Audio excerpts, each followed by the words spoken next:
access to the data, because really what you're doing is you're coughing it up and making someone pay for it. If you want access to it, pay a fee and use the map. They didn't make it a requirement. I think there's the 10-year I mean, and I agree with you. I think there's places in there that I think this map's a good thing. Yeah. And I think it would benefit a lot of people. Hold on one sec. Hi. Fallen off a little bit. Yeah. And No, you're Davis, fine. I thought Huh. when they moved him over to Saunders' Yeah. spot, he could really play what he was always supposed to do. Yes. And those two guys really. Yes. take Honestly, him. I think it's the 11th, So 12th, and I hope 13th, if I remember right. it's It's like that weekend in June. maybe one of the June. best So, sixth okay. man All right. Awesome. We'll plan on you. Okay. Thank you. Bye. rebounding. Sorry, Ryan. Davis No, it's okay. disappeared. But no, But I think the insurance company He's should not there, but I've seen other games. should be utilizing it Rebounding in outstanding. either So a it's fee like- to charge to them also, where it's So not if we just all get on the same page, we could be both of these things. Homeowners. Turn up and go into Yeah. the tournament in a good spot. taking the blunt of it, I guess is what I'm saying. Right, right. Is it back? Here? You ready to start?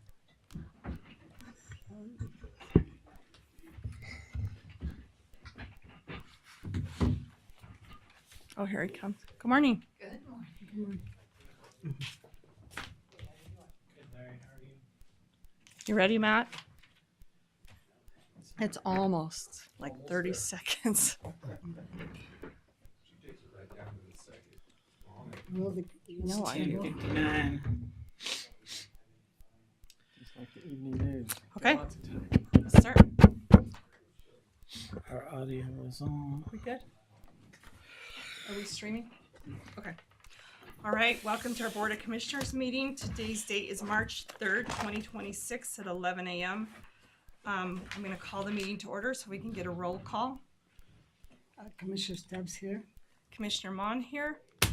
And we also have other of our administration here. We have our attorney, Jens Nilsson. We have Lyman Duncan, our clerk, and we have our county administrator, Mac McDonald. So we usually start off with an invocation. If we have any volunteers to give that, I will see if anyone's willing to do that. You will? Okay, thank you. Our dear kind Heavenly Father, we're grateful that we can gather in this commission meeting today, and we are grateful for this country that we live in and all the rights and freedoms that we have, and pray that we won't ever take these for granted. We're grateful for our county leadership and pray for our commissioners as we start this meeting, that they'll be able to have the gift of discernment and be able to help our county succeed and prosper in all that they desire. And we pray for the citizens of our county that their needs will be met. And we say these things humbly in the name of thy Son, Jesus Christ. Amen. Amen. Thank you. Welcome. Okay, we're gonna have our Pledge of Allegiance. Commissioner Stubbs, will you lead us in that, please? I pledge allegiance to the flag of the United States of America and to the republic for which it stands, one nation, under God, indivisible, with liberty and justice for all. Thank you. All right, we need to declare if there's any conflict of interest.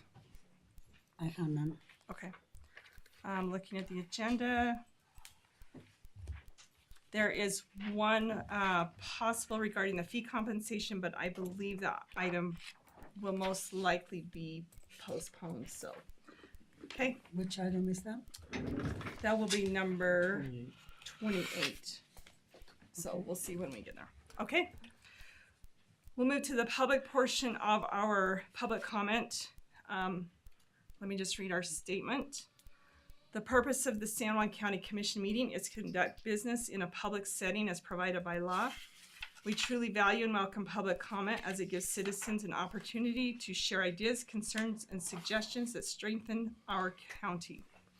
To ensure everyone has a fair opportunity to speak, comments are limited to 3 minutes and should focus on county programs and operations. Objective criticism is welcome, however, complaints about specific county personnel or private individuals will not be permitted. Please understand that public comment is not a debate or question and answer session, and an immediate response from the commission should not be expected. If you would like more information or further discussion, a member of our staff will be happy to assist you to set a follow-up meeting. We appreciate your participation and your willingness to be involved in your county government. So, I show Marjorie has a comment. So if you'll come up and state your name and where you're from, please. You set the timer now. Marjorie Hans Torland, Old LaSalle. The First Amendment protects the rights of citizens to publicly comment and criticize the performance of government officials. You, as elected officials, have the sacred obligation to protect that right. It is, in fact, the first role of government to protect the liberties of the people.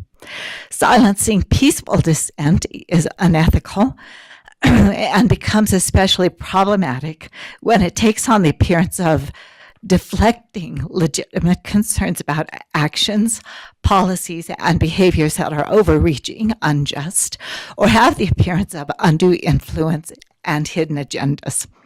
Good governance requires transparency and responsiveness to the voices of concerned citizens, quick and full responses to open record requests, and taking to heart criticism that may be hard. And those are the practical expression of the oaths you took when you accepted the responsibilities of leadership. All policies, rules, contractual stipulations, and ethical guidelines must be followed equally by all departments. Good government operates in the sunlight, and trust grows and abuses shrink. The Grandma Law is clear.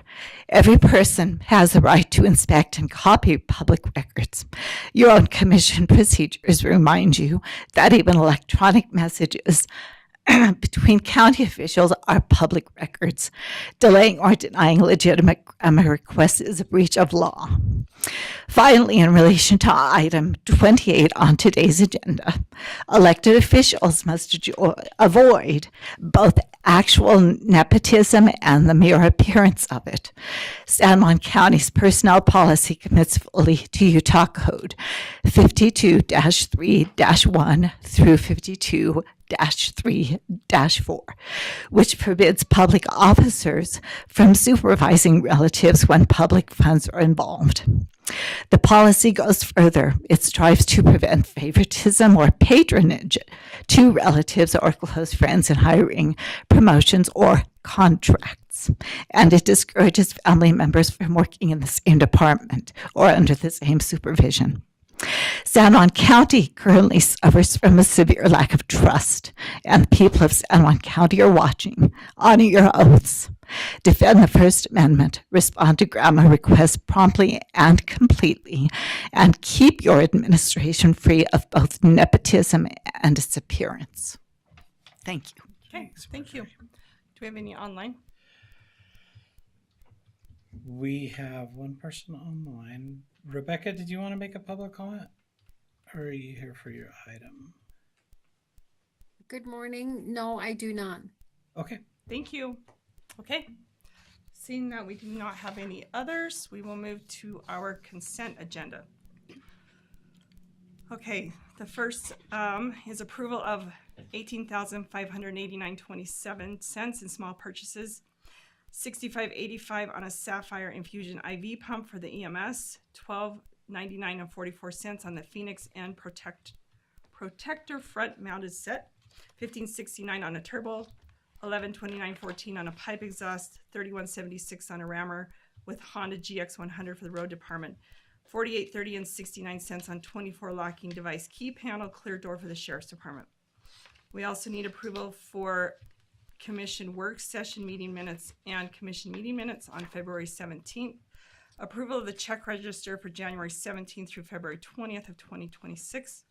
Approval for the purchase and election of Systems Express vote machine funded by the state of Utah. Ratification of the February 17th, 2026 letter of support for the Spear Grant. Ratification for the February 19th letter to the governor regarding the National Guard. Ratification for the letter of support for the UNHS application for the Child Abuse Prevention Grant. approval for the MOU, termination date change between San Juan County and Route for Kids from May 31st, 2026 to February 20th, 2027, and approval of a technology grant between the Department of Cultural and Community Engagement with the State Library Division and San Juan County. So if I have a motion to approve. Make a motion to approve the consent agenda. Okay, I will make a second, but I do have one item to bring up before we vote on that. It's in the check register. I just need the clerk's office. If you could double check, there's a line item. Okay. It is on a payment to Craig Halls. It kind of looks like it's a duplicate. If you would just check that. The numbers are the same, so unless it just got printed as a duplicate or if it's a duplicate. Okay. And that's the only one I had. Okay. All in favor, say aye. Aye. Aye, thank you. All right, we have a presentation section. So we are going to have a presentation for our fourth quarter balance sheet and our, for 2025, our fourth quarter budget to actual financial statements. Is that you, Lyman? It is. Okay, I'll give you the opportunity. Okay. I have the financials here. There are a lot of pages. There's 17, but one of the things that the county always looks at is the first item that we're going to look at is our current assets. I have 2024 in the first column, 2025 in the middle column, and that's the year that we just concluded. And then the 2026 balance is there, even though it's a 1 month balance snapshot. And so the good news is that if you look at total cash and cash equivalents, we're about 900,000 ahead of where we ended 2024. So I think that's real positives. Our receivables are up just a little bit. As far as liabilities, our current liabilities were down about 375,000 from 2024. Payroll liabilities are down, looks like about 70,000, which is good. And then deferred inflows, 9.2 million versus 8.7. So good sign there. And I have a, yeah, I think I guess I missed in the first few pages. I'll ask Rosa later for the Okay. copy of that, but and I can help with that too. What?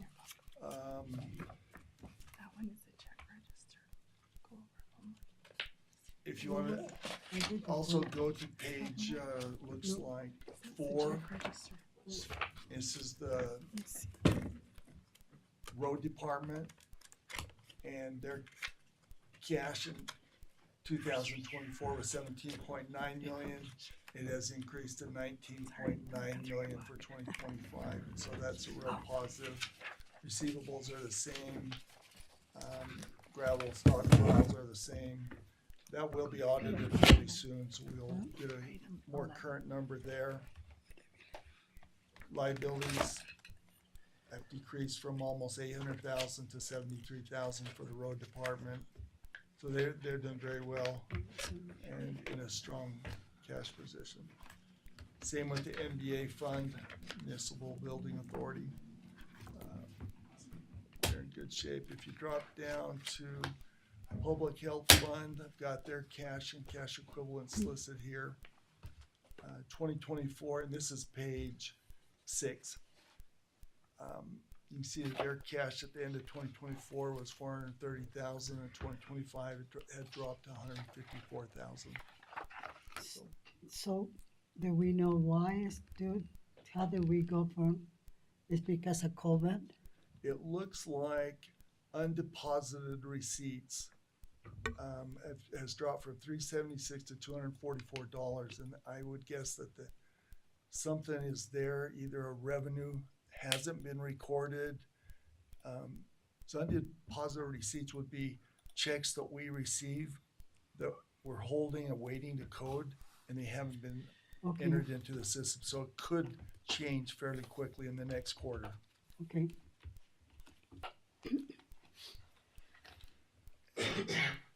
And the receivables are fairly current, liabilities are fairly close also. EMS on page 8. You can see that total cash and cash equivalents in 2024, 775,000. For 2025, it was almost $1 million deficit there. And that's where the county funds the losses of the EMS system from the operating fund. So we just keep track of on it here so that kind of the number's always in front of us. Okay, so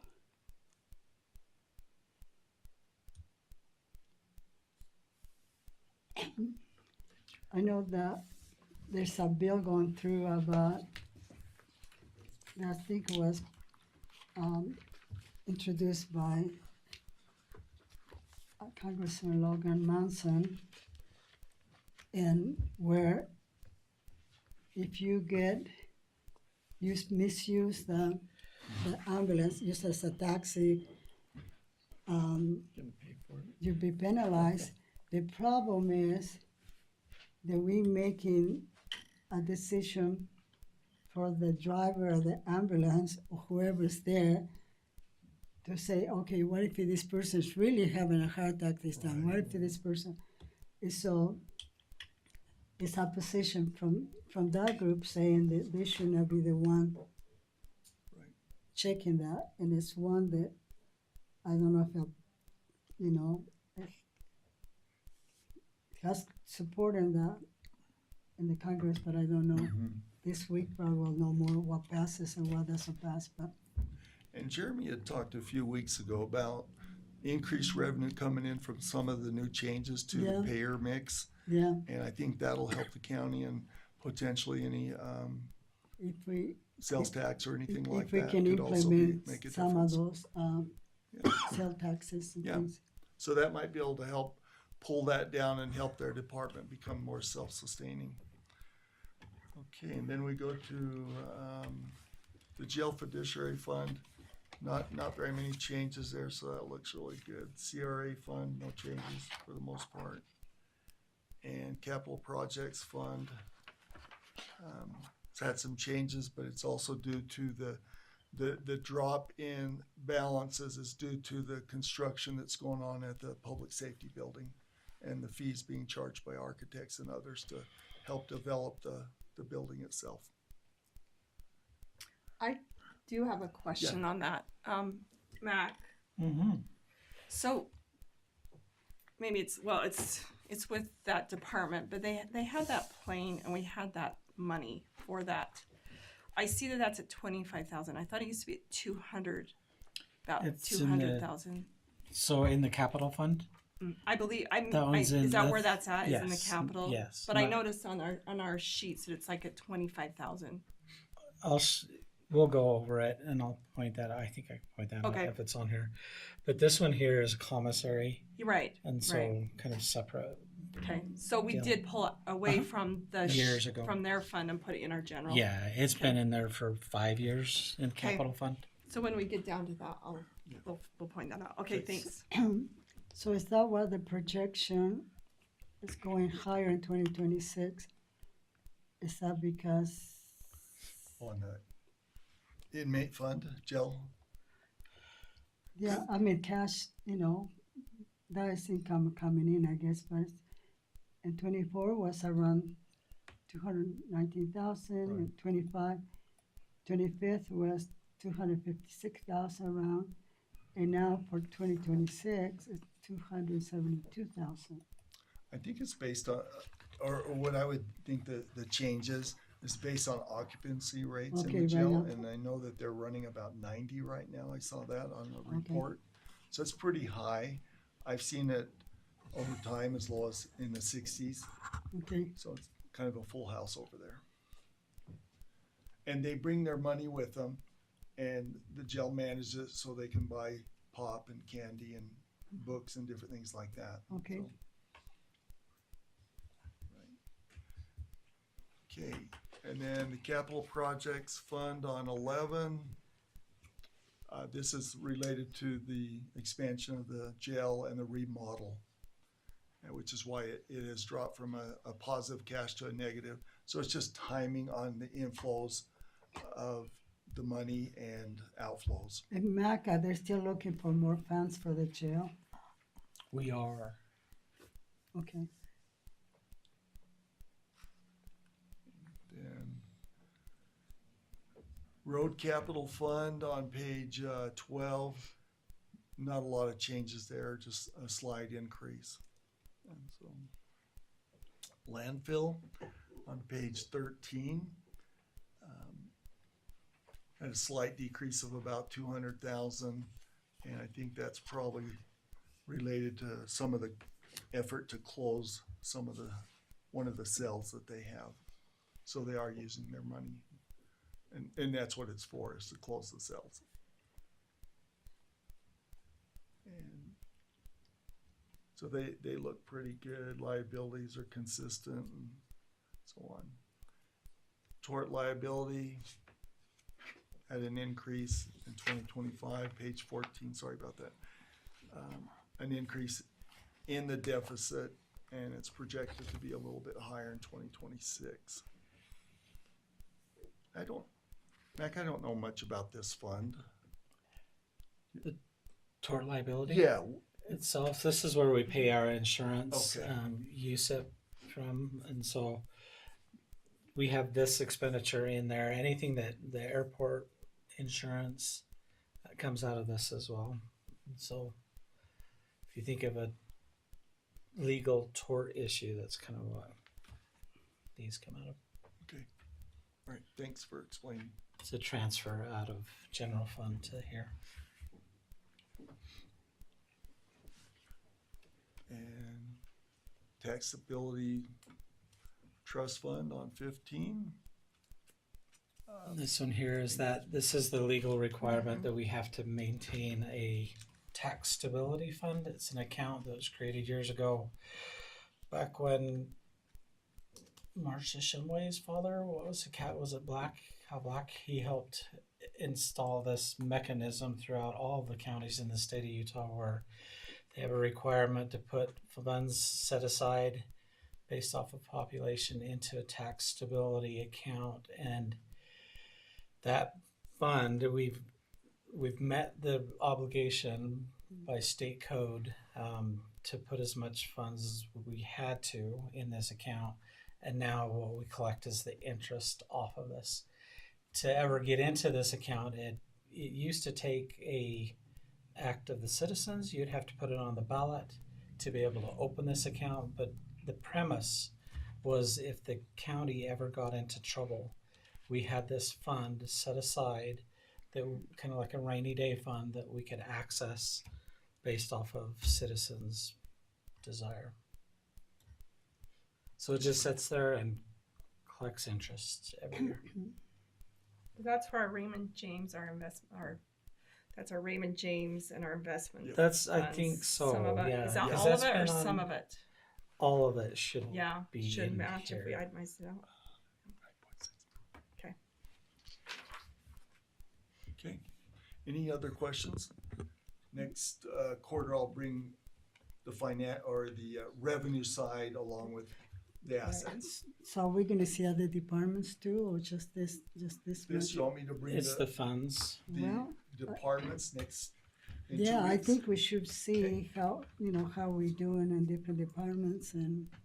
Okay, I can do that. If you don't mind doing those on a percentage for the Okay. first quarter, well, we're not through the first quarter yet. Let's wait, but whatever she wants, absolutely, but when it comes time for the quarterly, if we can have that on a So I'm gonna just do it percentage. for the last quarter of 2025 and have So- it in the next, in 2 weeks from today. Then Is we that can what look you at want, the Commissioner? revenue Yeah. side. Yeah, Okay. All right, thank you. okay, thank you. Okay, anything else? Any questions, Commissioner Harvey? Okay. All right, our next information item is this is an agreement for legal services between the Utah Association of Counties and San Juan County. So what this is UAC created, what's the word? Were you gonna do this one? Absolutely. I'm ready to let you then, because I couldn't remember. We had our person who's to present is sick today, so. Okay, go ahead. I'll Always good to be the stand-in, right? All right. Okay, so item 12, what this represents is the Utah Association of Counties does have an option if the commissioners or the county felt like you pay a fee, I believe it's $10,000, and that entitles you to legal counsel from this group. What this really means in practice is this group or an attorney from this group would more or less act as like another deputy county attorney on the legal issue they're working on. So, you know, if the county had a big project or a particular legal matter it needed help on, they could then tap into this resource and work directly with them on that legal matter. It's not something that you would use every day necessarily. It's not really designed to take the place of the county attorney's office or fill a void there or anything. It's more like a supplement to that. Can I make a comment? Sure. I think Mac was there, and I think I was there when we had and I don't know if Commissioner Harvey was there, but we had a presentation from UAC about us not using as a salad bar, that we like this thing or this. In order for them to give us the benefits that we get from them, we had to take the whole package. They cannot afford people, and that's the only reason they can give us good deals. And they talk about, you know, there's lots, and all of this is under the attorney. It's not like we cannot dictate. It had to come from under the attorney. So this is a $10,000, and the person that is the attorney right now is a person that have many, many years experience in Washington County. To be a UAC attorney, you have to be one of the best and the best. Sure. And one of the person that used to be with the UAC is Representative Celeste Malloy. She served in that capacity for many, many years. So they're very qualified. And I thought that we had an agreement. And when I visited with him and I asked if he got any response, he told me as far as I understand, that he had visited with our attorney and that he was going to be, the next step was to be on the agenda. And so Commissioner Mann brought it up a few months ago about doing this contract. And so I expected to see it in the agenda. So I don't know why the discussion is still being in the agenda. So can you answer that? Do you want me to answer that? Why it's not, or do you know that?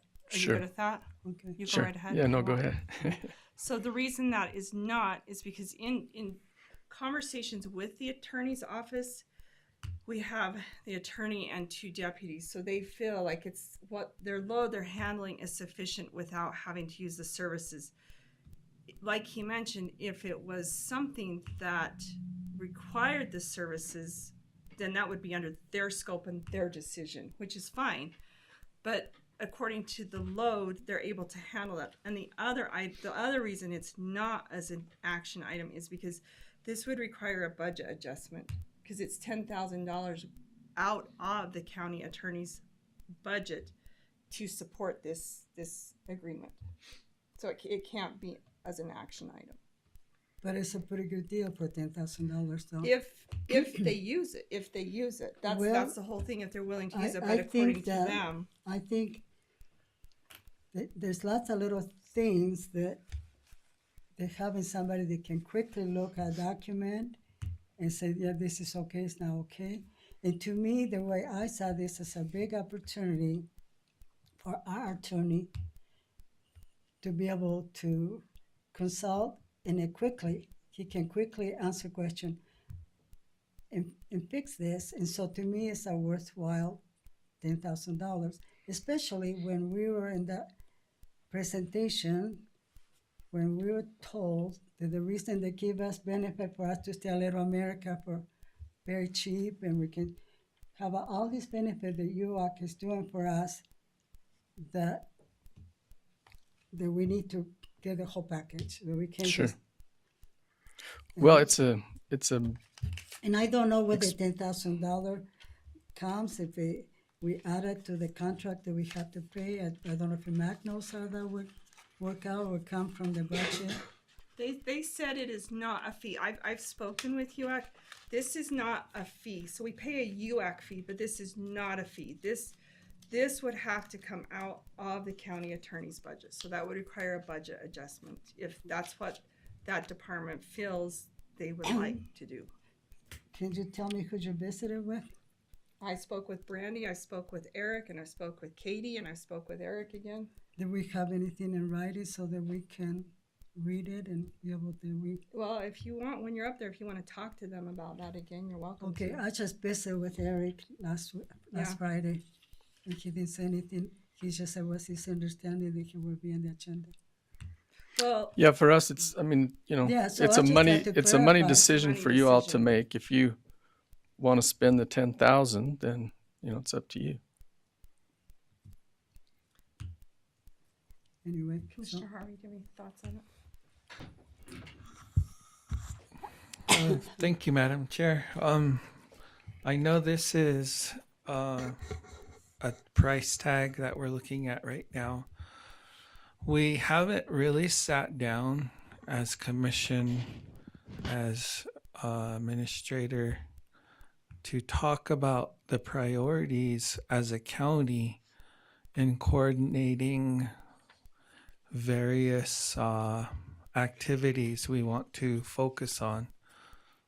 Here's just an example. Our county right now is kind of thank you. an opportunity for other energy developments and looking at exploring resources in our county. And we're, as we all know, we're getting different hits from different entities on potential projects. But and this is just my best example to articulate on how we need to coordinate carefully on getting priorities together so that it's clear that we know who's doing what. But my point is that when it comes to our county and the economic development, energy opportunities, we need to talk about, well, what is our priorities? Do we want to say yes to solar energy, but how can we say yes when we still have farmers who value the land? And if we say yes to solar farming, it's going to take a huge chunk of that land. So we have to have these important conversations on, well, if we're going to explore energy in our county, what works and what doesn't, and how do we want to prioritize these priorities? And obviously we have a planning and zoning committee that also is working on a general plan. And so there has to be coordination there. Bringing that example back into this conversation, it's best that we sit together and talk about, now that the legislature is closing their session, there's going to be some laws that are going to implicate us as a county. So we need to have that conversation of, well, if our local attorneys are vested in A, B, and C, and they're focused on these local issues and concerns at a state level with the legislature and the laws that are impacting our county, what would UAC's attorney be able to assist us with in advocating at a state level with any laws that impact us as a county? And that includes projects too. I know the governor's office had identified an ultimate economic plan that we're kind of stuck with a little bit because we didn't really have a say. It was just made. And so we need to prepare for those kinds of conversations where let's organize this a little better. If we just do a blanket, yeah, let's get an attorney from here, and it's kind of a little convoluted and no one knows their roles exactly. And maybe that's a piece that the public can have some input in. You know, here is some priorities we identified that we can utilize UX cheap attorney or low cost attorney for to help us focus on these priorities.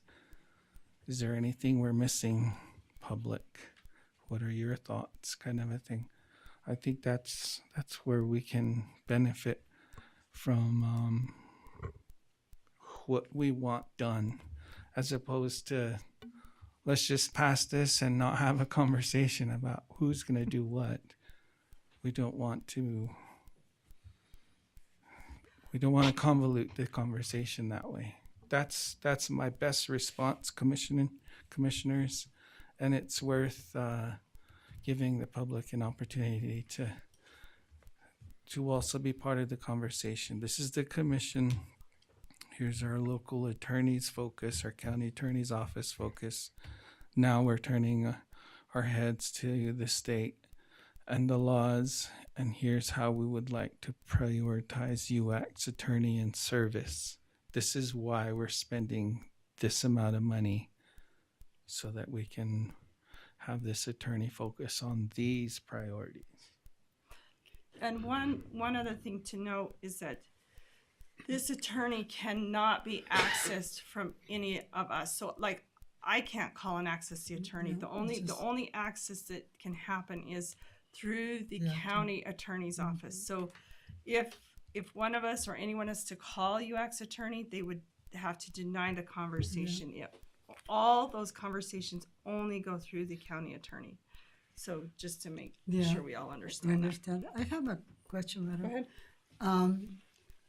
You as attorneys, did you have trainings where you go and network with other attorneys and learn what is coming down the pipe, or did you, you attend any training? So we have what we call continuing legal education each year that we're supposed to attend. I'm not talking about your degree. I'm talking about networking. Like for instance, when we go to the legislature, all the recorders, they get together and they become real. And that's how you learn, because you can ask somebody, we had this issue, how did you deal in your county? And you have resources where you can call and learn about that. So I was just wondering if you guys participate as attorney, the attorneys require or they belong to a group where they had training for specifically for county attorneys. I don't believe we belong to any particular group, but back to the continuing legal education, a lot of those meetings are targeted to what type of legal work you do. And often the presenter will be someone from a UAC or another county attorney. Yeah. We also call, I talked with other county attorneys' offices somewhat regularly with little questions and just odds and ends, you know. So, I think a lot of that stuff is out there, and I suppose we could. Do you know anything? Are they required to go, or are they expected to go to training? Are they required? No, it's an elected office. I mean, is there available? Is the yeah. training available for them? There's two opportunities for attorneys. There's an annual conference that all the attorneys get together throughout the state, and then there's also through UAC, similar to how you have, as you have UAC has their affiliate groups that commissioners can meet, clerk auditors can meet with clerk auditors. There's also an affiliate group for the attorney's office where all the attorneys get together and discuss the new legislative bills. And Twice a year there's a Utah Bar conference. So my question, did you guys participate with those? I haven't been to that one for quite a while, actually. I usually cover these in the CLEs, and I try to target courses that are related to the work we do. Yeah, there's lots of things that the people learn when you are in the same field and you have the same questions.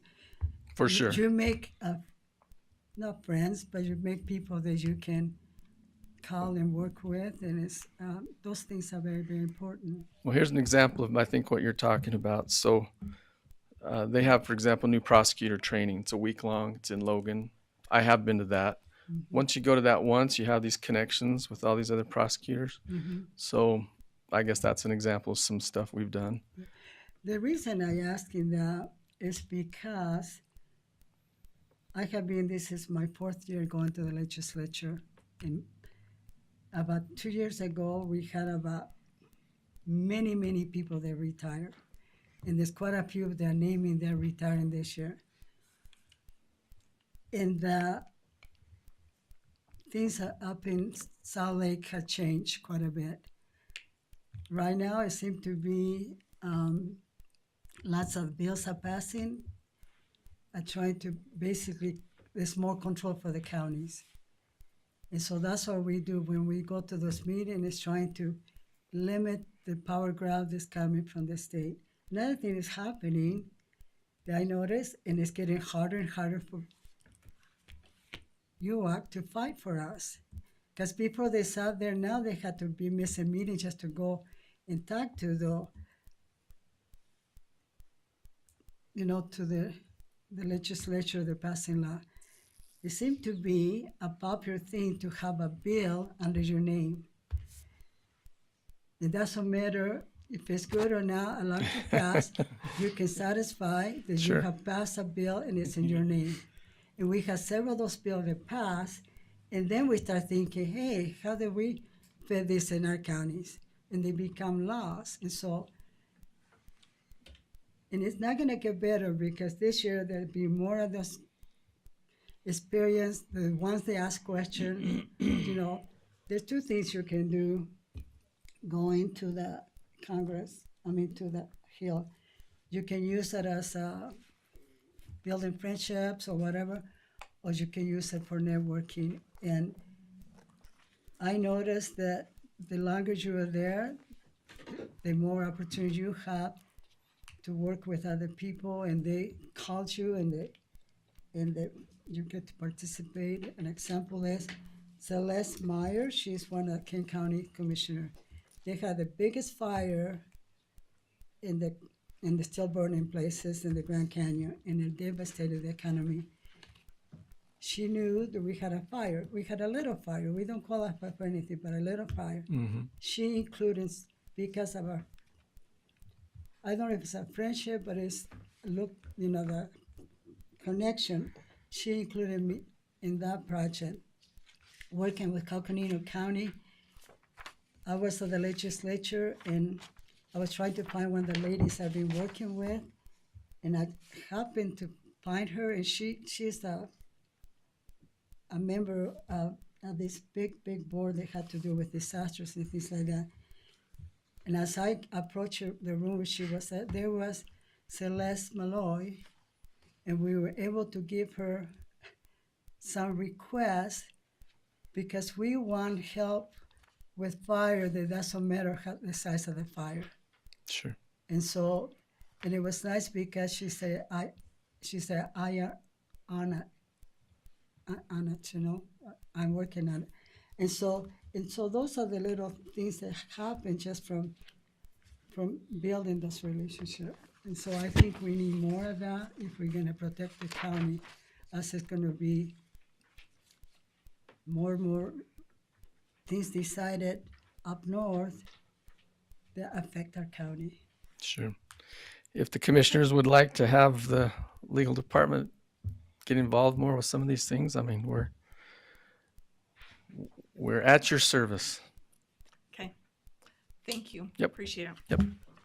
All right, let's move into our business action items. So our first one is consideration and approval of the cooperative agreement between Utah Division of Forestry, Fire, State Lands, and San Juan County. So Ryan, if you'll come up. Thanks for being with us.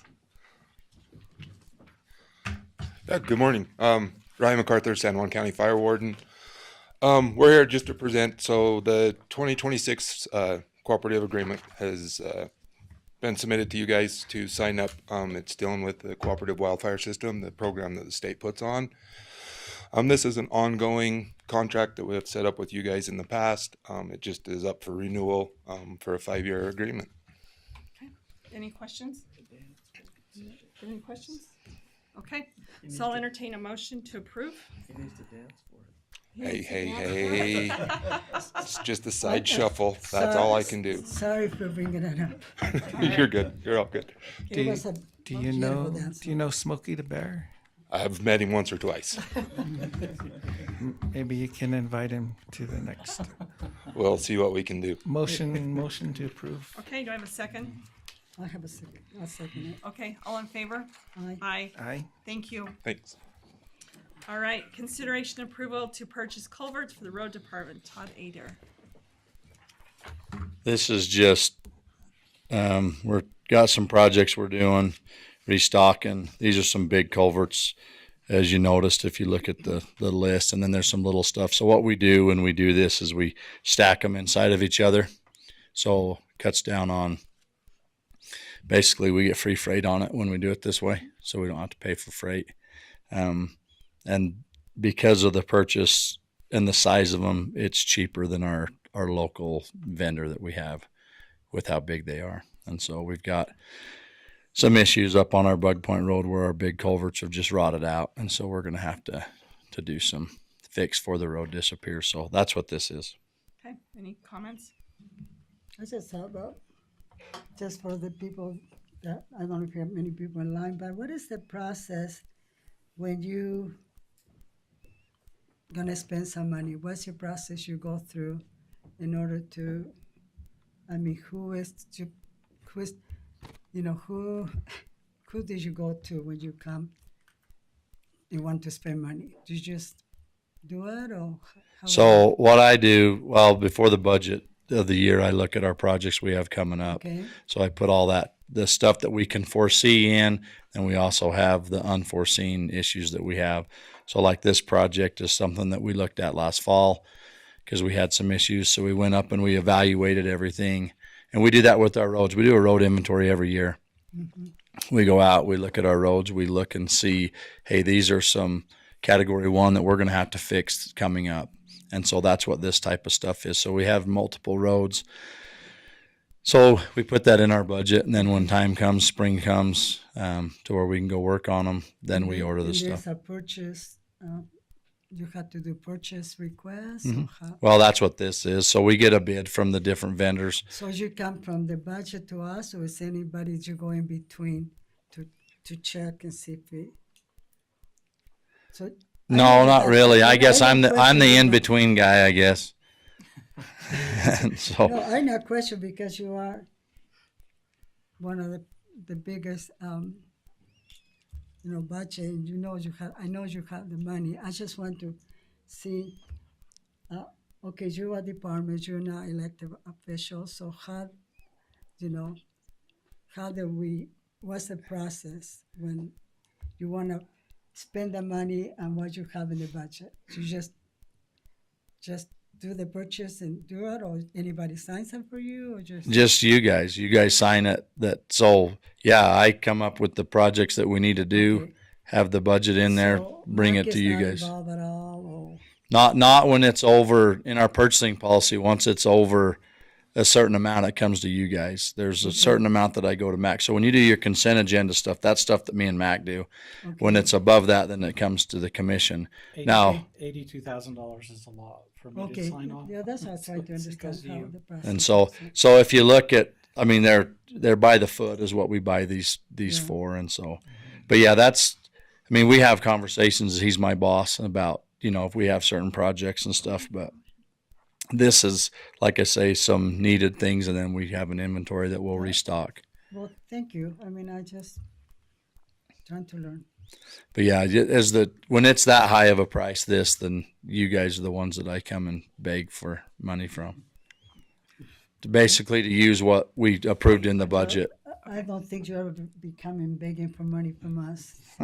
We may come to you begging for money, but Okay, so if we can get a motion to approve, and the purchase price is $82,435. Motion to approve. I second it. Okay, all in favor? Aye. Thank you. Thank you. Thank you. Bye Good bye. job, TJ. Okay, we have a consideration and approval letter of support for Ride with Respects Recreational Trails Program Grant Application. Nick Sandberg. Thank you. Good morning. Good morning. Ride with Respect is an area group a citizens group of volunteers that advocates for public access, primarily motorized. And their members do voluntary work, maintenance on roads and trails throughout our area. So they have written a letter asking for county support for a current grant application that they are making, which would help them in their efforts to maintain roads and trails in this area. I think that the funding they're asking for would help to reimburse some of the equipment costs that they use, as well as their volunteer time. And the county, and they have worked with the county previously, and they're a good cooperator with us, and we've appreciated the work they've done. So this letter before you is a letter of support for this grant application, which they can submit to the, can't remember the title, the state agency that administers these funds. All right. Do I- you have any questions? Yeah, I have a question. So is this separate than the other project that Commissioner Mann is working with with Grant County? So Yes. this is separate. Yes, this is a separate Okay. action. That's my question. Okay. A Commissioner Harvey, you have a motion to approve. Okay. I'll second it. All right. All in favor? Aye. Aye. Okay. Thank you. Okay, thank you. I don't see Sheriff Lacey. So we will skip 16 and 17. Well, you can Do I can you- explain some Okay. of that. So All right, so 16 is consideration of the MOU between Public Lands and San Juan County. So if you would. like to yeah, do that, so Matt. as the sheriff goes out and gathers the stray livestock that's unbranded out there throughout the county, he does so using local cowboys that'll go and round up everything. That cost for their contract with the local cowboys was around $15,000 or $10,000 to $15,000, and so as through the conversations that the sheriff was having, the Utah Public Lands Policy Coordinating Office, they're willing to reimburse the county for those costs. So this MOU is literally just that. That agreement to get the money from Plitco down to the sheriff's office for that reimbursement of costs to pay for those cowboys. And so So Go ahead. I have a question. Is this the first time that the sheriff department is doing this? this is the Project? first time that I've seen a reimbursement agreement. For years now, they have picked up strayed animals throughout the county and taken them to auction. Okay, yeah. So you think he's still coming? I had other question I was gonna ask, but Yeah, where this one is more of a reimbursement. It's a yeah, good thing 'cause I it reimburses them understand the that. I just costs. wanted to see. That's not a question, but anyway. Okay. All right, do you have any? Okay, so we have a motion to approve the MOU? Motion to approve. Do I have a second? I'll second it. Okay, all in favor? Aye. Aye.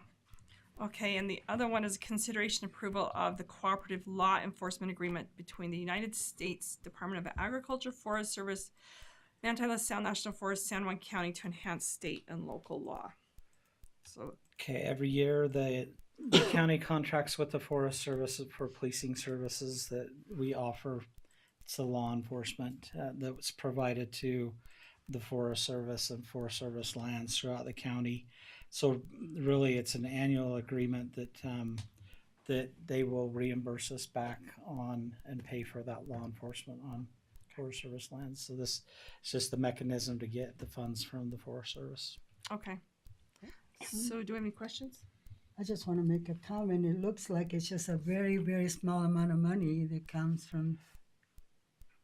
So total on there $5,000. Yeah. So it is. So basically, and they cannot double dip, meaning working for the sheriff and for for the USDA. So this- basically, it'd be something they do in a different time, and they just go. Are they calling if it's a problem, or they just patrol those roads when they're camping? Or Ooh, that's a loaded question. So I liken this to the Monticello policing contract that we have where our sheriffs will Okay. police Monticello City. I look at this as the same situation, but with the Okay. Forest Service on Forest Service lands.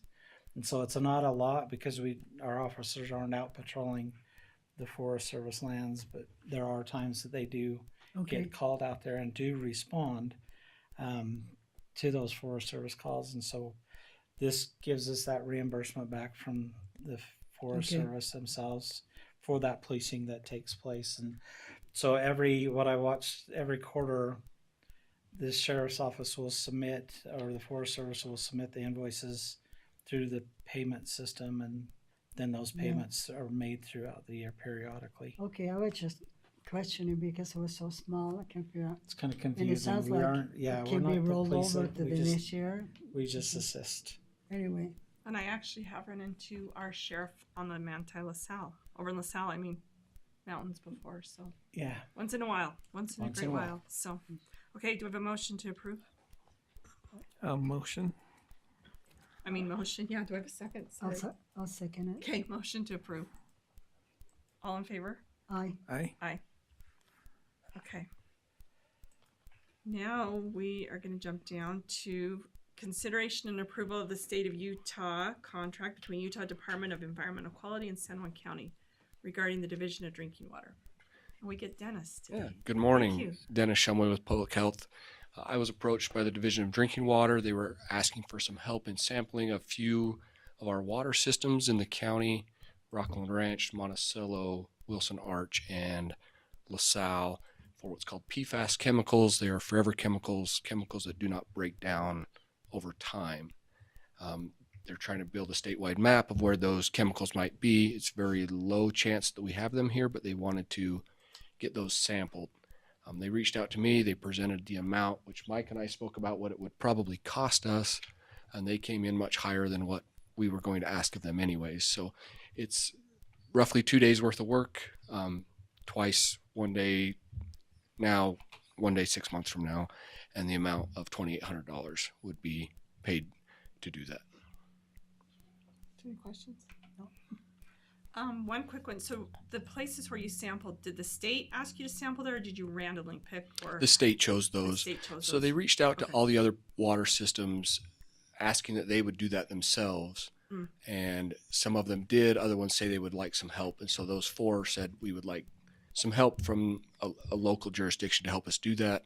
It also helps us build the relationship with these operators of the public water systems to be able to be a resource to them in any other way. And so one other part of this, if those chemicals are found, the state does have grants in place to help mitigate those that then the water system could then apply for. Perfect. So Okay. So do we have a motion to approve? I'll make a motion to approve. I will second. I do have a question, Madam Oh, Chair. Go ahead. Sorry. I No, didn't know you no, did. it's okay. Apologize. No, you're fine. Just curious about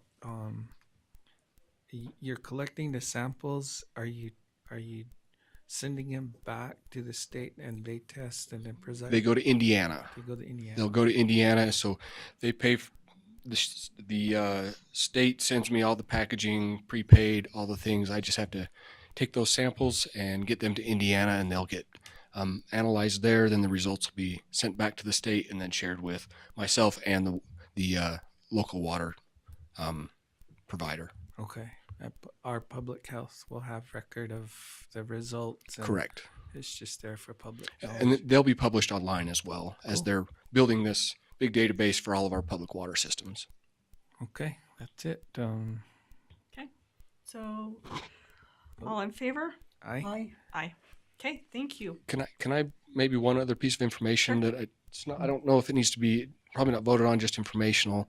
I was approached a year ago about gray water systems. It has to do with like septic, but gray water systems are systems that follow natural plumbing lines, but they come from your bathtub, your shower, laundry, that are then fed into like to water plants. It's a program that you have to opt into as a health department. Currently, there are 3 health departments that have opted into that. We've been approached by some of our constituents wanting to be allowed to do that, to plumb their house when they build a new house, to have a gray water system so they can utilize their water in a way that waters plants, basically. It's not a contract, it's just us to opt into it. I presented it to the board, which they were in full support of, also with Mike. It might be 1 system a year, and all it requires is that we have the manpower to do so. So I wanted to present that to you, that is something that we're pursuing, and would like just to let you know that we would like to pursue opting into that program. So, did you have a comment? Yeah, I have a question. So basically you have 2 pipelines going out. One can be for septic or the sewage, the other one. When we first moved to Blandon, we had a home, a pioneer home, and the kitchen sink went out to the yard, and that's how they water the garden and things like that. So I think it's, especially in an area where we had to be creative with water, I think it's a good idea. yeah. Okay. Jens, sorry. Did you have a Sorry, when you comment? mentioned that, would this then be part of a building permit approval when a dwelling is going to be? So they would constructed? submit plans to me just like any septic. They would part of the wastewater design would come to me to make sure that it meets code. If they wanted a gray water system, that would then be reviewed at the same time. One version versus another. They would just be included all in the same submittal for their permit. So, and they're pretty simple. It's just a couple extra plumbing lines that would then be, there's some rules that they have to follow, but good question. I don't think it would be any different than what's happening now with getting a septic permit, which they have to do prior to getting a building permit. My thought was just planning and zoning as they approve, permits and different things. I didn't know if they would need to be aware or. I don't think so, but I haven't done one yet. But I could talk to Corey and run it by them. No, that'd be great. Okay, Yeah. just so they're aware. Yeah. Several years ago, there was a bunch of efforts throughout the state. Used to be where you couldn't collect it. You couldn't collect rainwater. You couldn't collect gray water here in the state of Utah for other purposes. And so I think the code changed last year, maybe 2 years ago now, allowing for residents to now put your stormwater into a barrel, and use it in your garden. So that's what this system is. They're trying to, when you look at water conservation measures, this is one of those that the state is really ramped up and allowed for, and it sounds like they're wanting to know if we would be willing to, and I think it's a good program, but it'd be interesting to see that opt-in. Is it an agreement that the state's requiring? I printed out the agreement and I left it on my desk when I drove up here. Okay. But yeah, I would approach can have DEQ. I could show that. It's basically just saying that we have the manpower to do it. We have the people trained to review those things. Basically, it's the same thing as septic or gray or black water. That we just, and it's, so stormwater isn't really a part of it. They can collect that like that law changed. But yeah, it's just, like I said, it might be 1 a year. I've had just a couple requests, and a lot of it's coming actually from a few NGO groups that might be wanting to build houses in Bluff for some people, and think of some of these conservation. Bluff and Spanish Valley are the only 2 that have kind of approached me on that. So if there's an agreement, we can just attach it and ratify it in the next. That'd be great. commission meeting I can. If it requires signatures, so. Yeah, it probably Okay. does, and I'd be happy to present that or Perfect. do that. I mean, yeah, So, just attach it. Okay. Also. Okay. Perfect. Thank you so much. Appreciate it. Are you going to present for Sam? Yes, I represent for Sam. All right. So this one is consideration approval of electric service agreement between Empire and the county for the purchase of electric power for the public safety building. Yeah, so as we add on to that building, we will need more 3-phase power. As we begin that, after design, now it's getting into implementation, we do have to run a new power line through our property, which requires a new easement. So this is the agreement that at least triggers Empire Electric to start helping us to get that power installed. We're hoping to jump into this really quick, so as the construction starts to take place, they'll have a place to pull power from. That'll be the permanent location.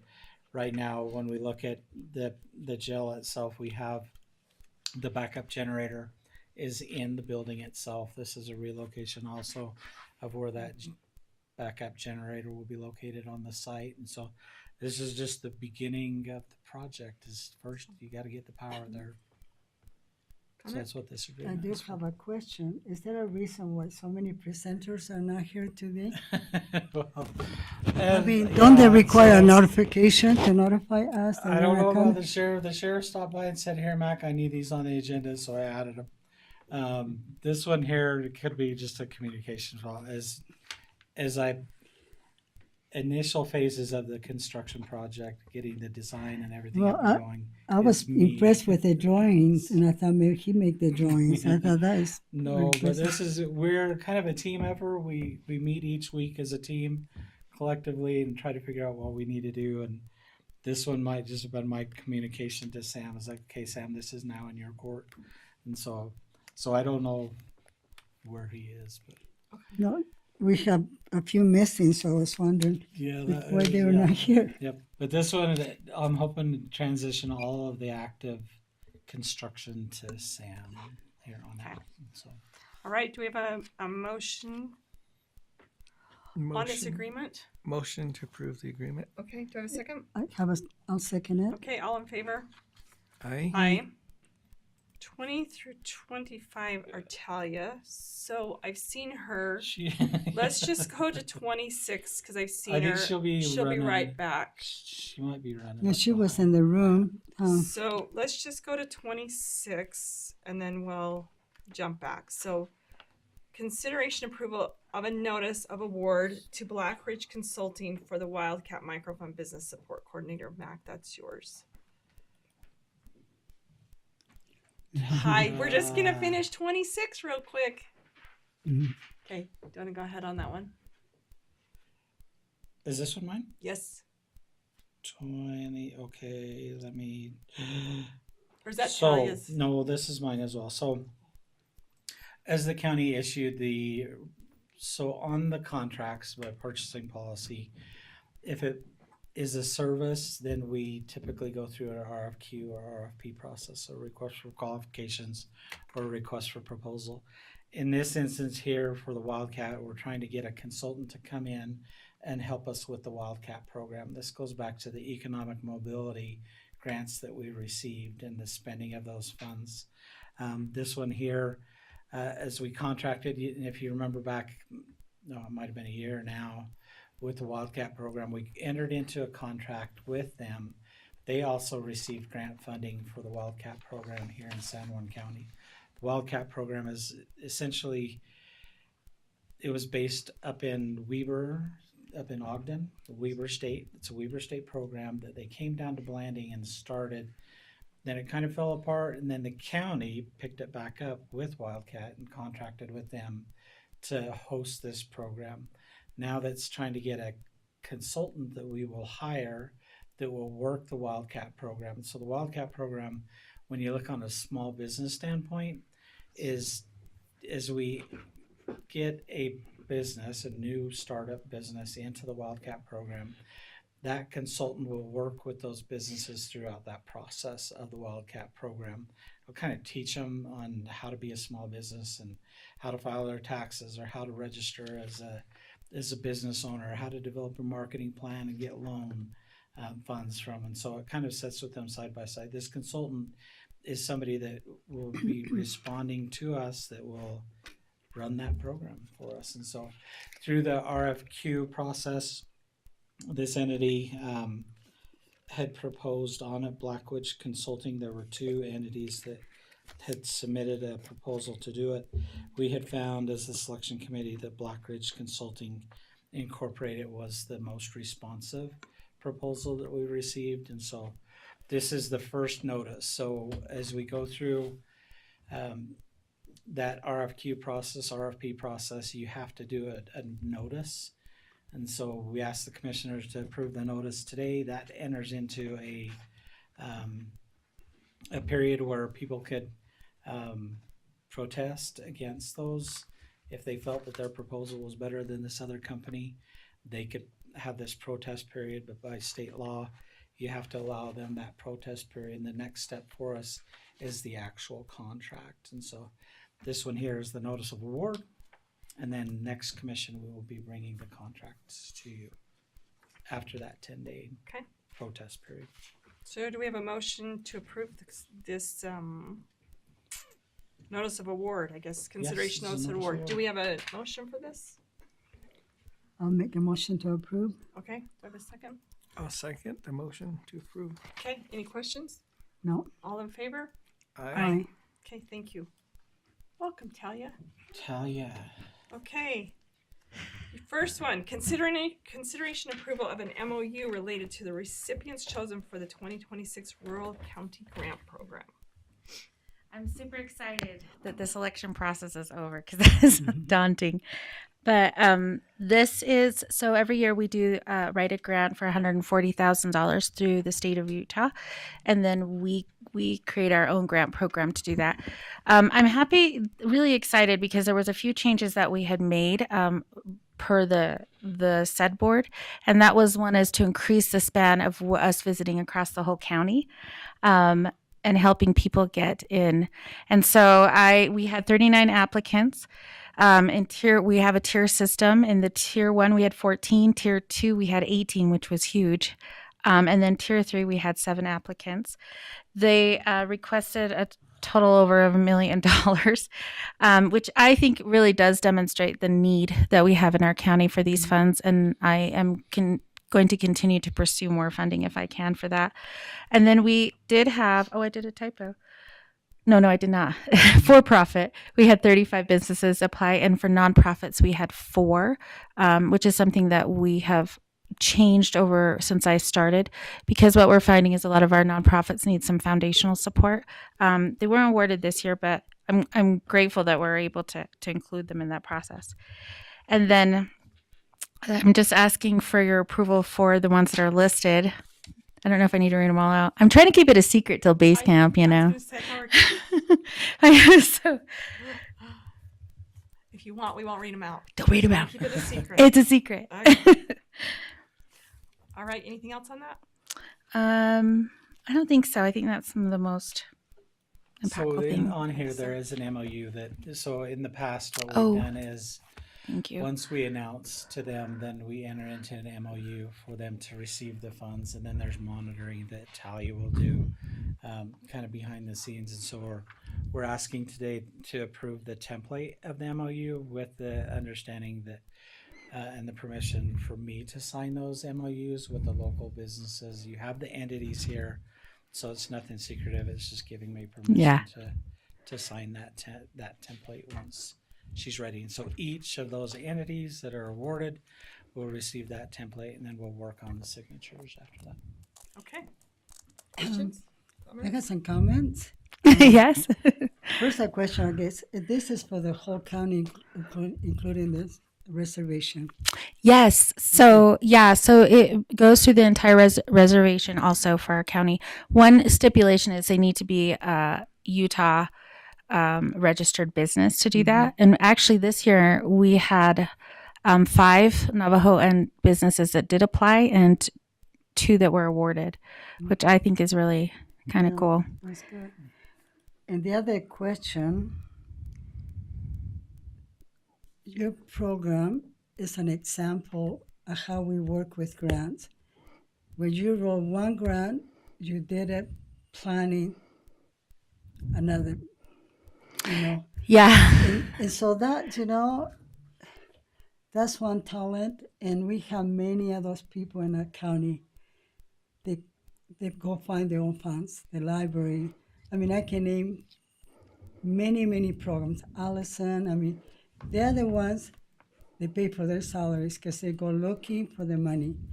And we had to always understand, I said, we are a poor county in income right now, but we are rich in opportunities to come in our ways. And I think we had to keep thinking that. But you are many, one of many they do that. They don't come and expect for us to go look for the funds for them or use precious money they probably can do other things with to supplement their departments. And so I appreciate that. And all those that do that, you know, people like, I can't name it. Some people, they Yeah. do that, but No, I thank you think for it's important. representing them here today. And Yeah, thank you. And I do think that in order for us to be successful, that economic development is so important. And so it is great that we can infuse that into our businesses because as they grow, we grow. I really believe that. Okay, thank you. So do we have a motion to approve this consideration approval of the MOU? I make a motion to approve this consideration of the MOU. All right, do I have a second? I'll second. Okay, all in favor?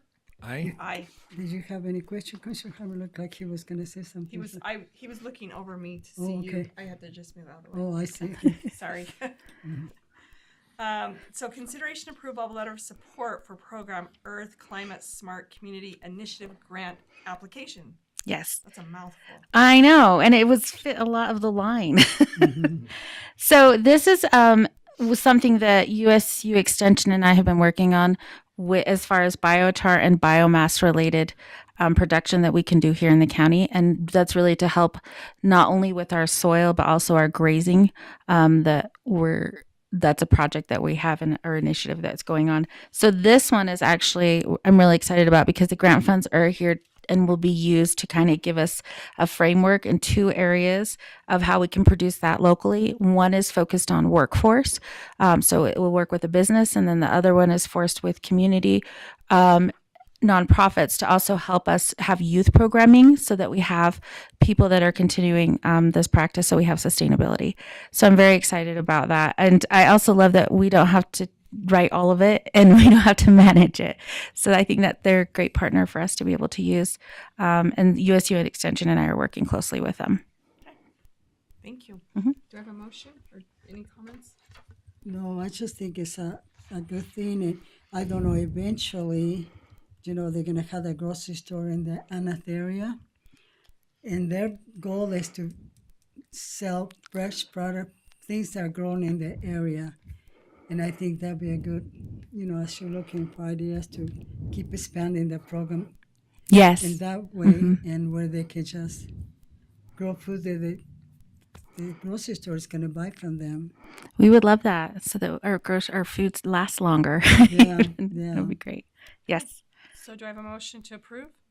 I make a motion to approve. Okay, do I have a second? I'll second. Okay, all in favor? Aye. Aye. Aye. Okay, so we have an MOU between San Juan County and Craft Lake City for services associated with your base camp conference. So base camp, I'm doing a plug if you're listening, anyone. Base camp is next week. It's the 12th. We'll have evening classes for startup businesses, a refresher for those who've been in business longer than 5 years. And then on March 13th is the entire event. And I'm really excited. Craft Lake City will actually be there. So for this year, we're doing an artisan track. And they're providing a lot of really great information with their facilitators to help us here locally. Any questions? Okay, I need a motion to approve this. Sorry.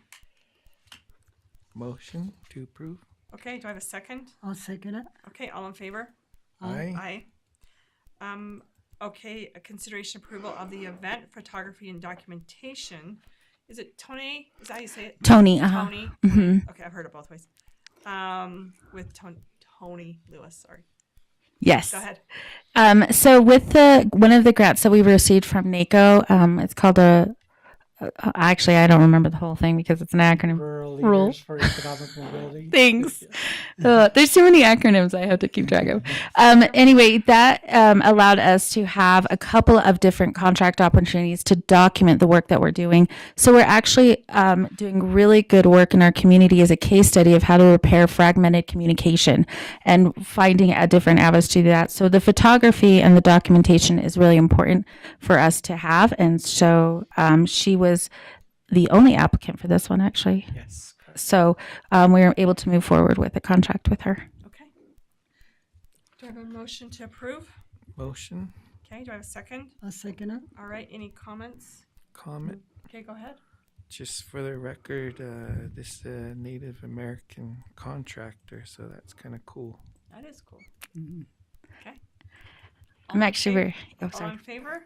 Aye. Say Aye. Aye. Okay.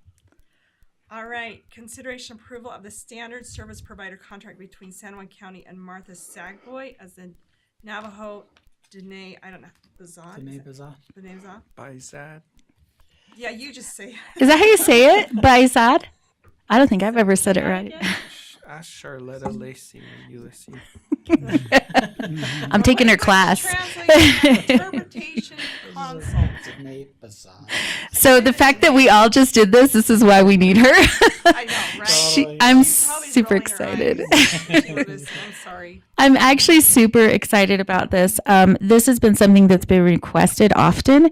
And so we will have this for the year for specific programming that I'm doing with our Navajo Nation local governments. And that also helps me because she can translate on that end for me also as I'm learning. So if we have other projects, can we use her, or is it specific, grant specific? You know, actually, potentially you can, as if it's with local government, Yeah, like and it involves, if it's creating better access, then yes, that is Okay, 'cause that's possible. We've been asked for translators, and we have a group that's working with Brenda Whitehorse, but it's nice to know there's someone else as well. So Yeah, and we can work together on that too. Yeah, I was going to have a question because when we first started having meetings, Commissioner Harvey would be next to a phone, translate for me, and now it's getting to we both grown up and in separate ways, but it'd be so beneficial for a commissioner to have translator when we go to the meetings. I think so too. Because, everything is in Navajo. I get it to understand when they're talking about water and money and the grandmas and whatever, all this stuff. But sometimes there's things being said that I can see that people lowering their eyes to the ground because they don't like what they're hearing. So I want to hear it too. You want to be in the know. But I like we that. have that one person, Mac, that goes around promoting election. What is her name? I wonder if we can do a double. Elsie? Yeah, Lyman, yeah. Because He we're has always in the several. same meeting. Yeah. I wonder if she could be Yeah. a translator that can be translating. Oh, for when you're in meetings, yeah. Yeah. This one specifically was tied to request for qualifications. Yeah, no, I was so- just talking about Elsie but because do we always have show up in the same LCD. meeting. Lyman has a couple others that he uses for the elections. Charlotta Lacey, Mhm. Bernice Left Hand. Yep. Yeah, Charlotte is really good. I'm taking her class this fall. Yeah. Oh, good. Okay. Any other comments? No, I'll entertain a motion. No habla español. Mal criado, no es cierto. Motion to approve. Okay, do I have a second? I'll second it. All right, all in favor? Aye. Okay, consideration approval of the standard service provider contract between San Juan County and Lane Dieter as a graphic design and outreach materials consultant. So this is also part of the documentation process. At the end of this, we present to Washington, D.C. as a capstone. And I need the graphic design work, and that also came with the grant. I'm also really excited, too, because this is a local graphic design person. I try really hard where I can to use local. So, yeah. Thank you. Do we have a motion to approve? Motion to approve. Can I just ask a question? Yeah. Okay. Can you tell us how did you can connect it with NACO? How was your beginning going into NACO? Oh, so it was before me. I think you actually were the original. Oh, that's the one that me and Mac and Elaine went Mhm. and started. So the original idea was through the program, we were trying to see how we could have a workforce, help our workforce connect with our Native American community. And that was the original of the project. It's evolved over several grants because we've done good work. We continue to be able to get grants from that are helping us move forward with economic mobility. But it has expanded so that we're able to look at as holistically, not just saying, oh, how do we get people into government sector jobs, but really like overarching, how are we approaching our workforce development? How are we approaching our communication? All of those things. So I'm very excited. And I think that when we present it in Washington, they've been very impressed with the results and the work that we're doing. And I think we're having a lot of success. And they're good people. I mean, I still have friends among them. We wanted to still go see them. But I was impressed with the director of the program. I did not know that he was in charge of the program until the meeting. I mean, toward the end, he was the one bringing things, serving, taking the picture. I was in the background. Oh, with NACO. Uh-huh. And then I find out that he was the main person. He was the boss. So I decided to emulate that, to serve the people. And it's a good feeling. Anyway, but yeah, that's having a really good step for us to take. And that's one thing that Mac initiated, and we went there and got to know good people, making those network connections. I should add one thing that's come of this that's really interesting that you made me think of. So for Base Camp, for the first time, we're having a tribal governance and strategy track that are people who are specializing in the work that they're doing so that they come and be a part of it. And I'm really excited to see how that moves forward. As a space of learning and education. But yeah, I think that there's been a lot of success for us. And I see the repair and the communication coming. Mm-hmm. So, yep. Okay. Do I have Thanks. a second? I'll second it. Okay. Motion to approve. All in favor, say aye. Aye. Aye. Aye. Okay. Thank you. Thank you. Have a great day. Thanks. Good job, Taya. Rest of your day. All right. We will jump to 27. We've done 26. So this is the approval of Federal Aviation Admin Grant for funding for the Cal Black Airport Taxi Lane and Access Road upgrades. Yeah, so you had approved previously the contract for the design of the taxi lane and kind of the road coming in to the airport. Now this is the application for the funds. And so later on, so right now we apply, it'll take Commissioner Mon's signature on there. Once we have that and are awarded those funds, then there will be a contract that will follow this. Mm-hmm. So this is just the first step in the process to receive those project funds from the federal government. Can I make a comment? Yes. One of the things about this is a good deal for us. Mm-hmm.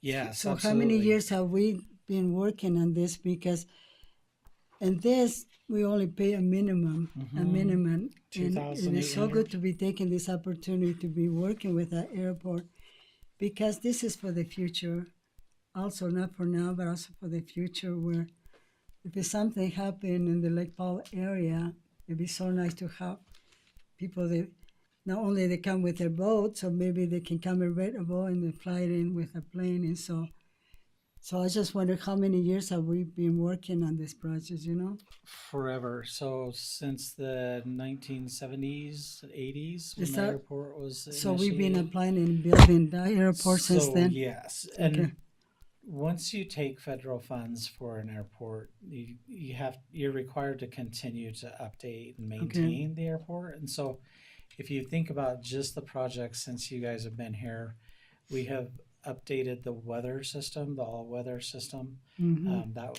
took place 2 years ago. We've done the actual airport runway resurfacing. This one here is the taxiway next to it and the apron area, and then the road coming in. When you look at every year, we have that capital improvement plan that is developed through Wolpert, Aviation. We will present that for the next year's request. We have a 10-year capital improvement process through there, and we're running out of runway type projects. And so next week there's an airport conference. I haven't figured out if I'll go to that or not, but in those conferences, they kind of teach you the latest and most innovative technology that's out there. You can get automated gates and things like that. We really don't fit some of those things that the federal government participates in. The fuel, you're starting to see more planes that are electric instead of motorized, and so a lot of airports now are transitioning to power supplied, so they can basically fill up their airplane with quick power. We're not that yet in San Juan, and so things like that we can look to the future for betterment. Right now, what we'll focus on next, I think, is more about the operations building. When the building was originally constructed, so remember, we don't have power, water, or sewer out there, and it's all on our own to provide. Well, there's a tank within the building that we pump water into, and that services the restrooms and the water pressure in the building. Well, that's getting outdated, and so the next funding that you'll see is more towards the building and improving those fixtures and things that were installed originally. In that emergency crunch a couple of years ago, we replaced all the solar and the backup generator and the power system out there, and so we've done these improvements throughout time, but literally you're kind of required to do these improvements. You always have to keep a well-maintained airport. Do you know one thing? No, go ahead. One thing that we may consider as the nuclear energy is becoming available in our county, to have those little mini reactors there where they can, because those panels are going to have to be, replaced, and it'd be nice, especially with a group that we had yesterday. Maybe that'll be a group where we can say we need a small, and that's a good place. It's away from the population, and it'd be a good place to try it, kind of thing. So if you remember back to that conversation that we had with the national parks, who oversee the height area, as well as just it's not necessarily Cow Black, the Halls Crossing Marina there, as that becomes deteriorated. We've had those discussions with the national parks about the power that they have and how they supply power to that marina, working with them to try to explore these opportunities out there, like nuclear or solar or wind, whatever we can do to kind of get a more constant active growth out there, especially as far as economic development goes. And so just an update with Commissioner Martinez and I actually did take a field trip down to the Height Marina, and Jacob Olson, who is the superintendent of the Glen Canyon Recreation Area, met us there, and they actually have some great plans in place. They've really outlined what's going to happen. There's a lot of focus on the Height area at this point. Both sides of the river, because now it's the river, it's not really the lake right now. And then we did speak very specifically about the Halls and the Bullfrog site. So I like the fact that they have some plans, and they actually went, after some of our feedback, went through the Halls site and said, yeah, some of these things can be taken care of, just like with a day thing, and this can be taken care of, and this can be taken care of. So they're very good at listening right now to what we're asking and what we're trying to do, and I appreciate that they're allowing that conversation to happen. So I think by revitalizing this airport, we could have further conversations, as mentioned, to revitalize a lot of that at that end, because they know that end has been deteriorating. So and it'd be a good opportunity for business for the Navajo Nation there. Yes. And as that we talk about the Colorado River, I think it'd be nice to leave more water in that area so they can. If they can, we just need some more snow. I know. So, in Lake California, get their own water from someplace else. All right, so we need consideration approval of this grant request for funding. I'll make a motion to approve it. Okay, do I have a second? I'll second. Okay, all in favor say aye. Aye. Okay, number 28, consideration approval of the fee compensation agreement. So, Jens. Which number is this? 28.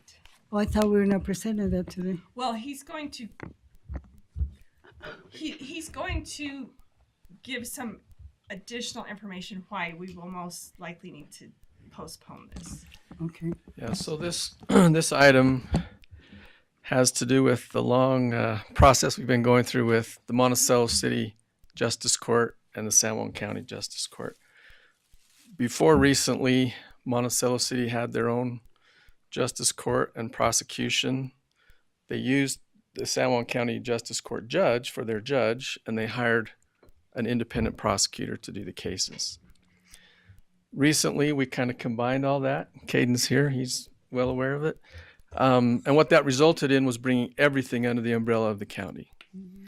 And as part of that process, there was a discussion of what does that mean as far as how much money of the total money involved there comes to the county versus the city. That was all worked out, and that resulted in an increase in the county attorney's office, more or less replacing the contract Monticello City had with the county attorney as a separate contract. So I didn't explain that all that well, but my point is just that the agreement resulted in more or less a shifting of the way those costs were before to now. And there have been some questions raised about that, whether that constitutes a raise that would be an annual raise within the budget here at the county. The legal department did not view this as a raise in that fashion because it doesn't really represent the county's coffers more coming out. It's just more or less a reallocation of the same money. So we didn't have a concern with that. A concern has been raised, and we did talk with USIP a little bit about that. What's the risk of this? And they pointed out a few other issues that they wanted us to explore. And Caden, I don't know, have you been briefed on this more or less? Very short. Very short. That's fine. So, I guess I don't really have all the details today, but what I'm trying to say is this item, my recommendation is that it be postponed maybe for a couple meetings until we can verify a way to do this with the least possible risk. And the risk assessment doesn't really have anything to do with the raise issue. They're two separate things. It's just that it came up when we asked recently about it. So I don't know if that helps or not. So it does. And one other reason why to postpone this, because this was on the agenda prior to getting more information. And so with that process, I did reach out to Caden, and he's going to meet with the county attorneys this week so that they can talk about possibilities. So without all that information, it does us no good to make any decisions or move forward until all that information comes back to us. So that's why the recommendation is just to postpone it. You're saying you were not aware of that being in the agenda? No, I knew this was on the agenda because he had requested it, and then some things came to light. And so with that conversation and talking to Caden, there's just so many things that need to be discussed. So it's best if Caden discusses that with the county attorney's office, and they come back to us with probably some recommendations. Yeah. So it's kind of just transactional and how it really should work and look. Am I right on this, Caden? That's my understanding. Okay. So far. Yeah. Okay. So we're not asking for an approval today or a it's just decision. to come back to This us. is just. But if you have any questions, if I can answer them, I'll be glad to. What do we want to do? Table this then? So So yes, I found out the proper word is postpone postpone. now. So if you'd like to make a motion. Motion to postpone. Do I have a second? I have some question before I say Okay. anything. My question is why, because they're two separate issues, what we deal with them is separate, but when we see this, it's like a weaving through, kind of making look like they're involved, and that is something that I don't think we need to start all over. I don't think postponing that. I think we should just kind of I'm not sure I understand. make it separate than being involved here for because of this. It make it look like Monticello was taking part of, and I don't know if you see it that way, but I see it like because of this arrangement we had this, and it's true, but it's separate than what appears, and I don't know, and I think that's one confusion is because we could have said come in a normal process and said and go through the normal process saying okay. we had this adjustment and us to go to the process we need to go instead of trying to make it. This is part of this deal, because of this deal we are here, and it's true, but it's two different issues, which we have when we were having the discussion, and our attorney brought the same concern. We said, when he was trying to put it together, I said, there's two different matters. You can come back later, and that was the agreement at that time. He can come back later, but when I see this, to me it looks like it's still trying to attach to the deal with Monticello, with the agreement, which was separate. That was trying to remove the court, and and Monticello is being very generous. I feel like they could have said, take it. Yeah, I'm not sure I understand your question. So I'll just call for a second on the motion. Yeah, Do you want to second I'm it not or no? I'm happy no, I to. was just trying to clarify that. I think the motion to come back later, we're coming back with the same No, issue. it'll come back with a lot of clarification when we come back. So what's Kaden, do something you that agree? Johnny said? What was some of the things when you guys consulted with you and stuff? You said you did consult. It's better if we come back with the information than going back. It's too convoluted. They need to meet and talk with Johnny. That's exactly what needs to Okay, happen. so- That will clarify Yeah. the whole process. I'm afraid if we get into the weeds in this, Do you have a it's comment? unclarified. I was gonna say, from what I understand, hopefully I'm close enough to your mic. From what I understand, this is more kind of organizational. Yes. After our contract's been Yeah. signed. I do agree. I feel like Monticello kind of got drug into this agenda item without knowing what was going on. I did get a phone call and we had a good discussion yesterday to bring me up to speed. But it's kind of an organizational thing that we're trying to work out here. Mhm. And so it's going to happen with these type of agreements where we have to come back and discuss things as we Yeah. go through. I mean, I'm asking you guys for reporting in the agreement, so Sure. I'll be talking to you a lot anyways. So that's kind of what I see this as, is just kind of that organizational clarification. And that's how I see it too. I've been and coming to the organization, explaining that, and it's something between us and you, and drugging them. And so I think we had to come back with something new. I don't think we should we should make it to come back, because it's going to be different than what's there. Okay, so I'm just gonna. Do you want a second? Yes or no? No. Okay, so I'll second it. All in favor, say aye. Aye. Aye. Any opposed? Aye. Okay. Can you make record of that, please? All right, let's move Thank to you. the consideration approval of a resolution of the Board of Commissioners regarding our rules of order and procedure. So this Thank is you, another. Mhm. This is another item you've been working on for a while. I took a fresh look at this, and in working with the county attorney as well. In the opinion of the legal department, this is legally okay to sign. There's no legal problem with it, but I understand you have some stylistic problems. So that's our opinion of it. Can I Do you have any comments first? can I make a comment? Oh, yeah, go ahead. A year ago, we had the legislature, and we were counting the chickens and the rabbits at the time. Going to the legislature all the time, I only missed 1 week, and I did it online. Well, I was there a year ago, around this time. It came from Ms. Bushnell that we needed to have that ordinance done. And she needed to do some outreach. You're talking meetings, so about we the sometimes you subdivision were there. ordinance. The subdivision ordinance? Whatever she was working on.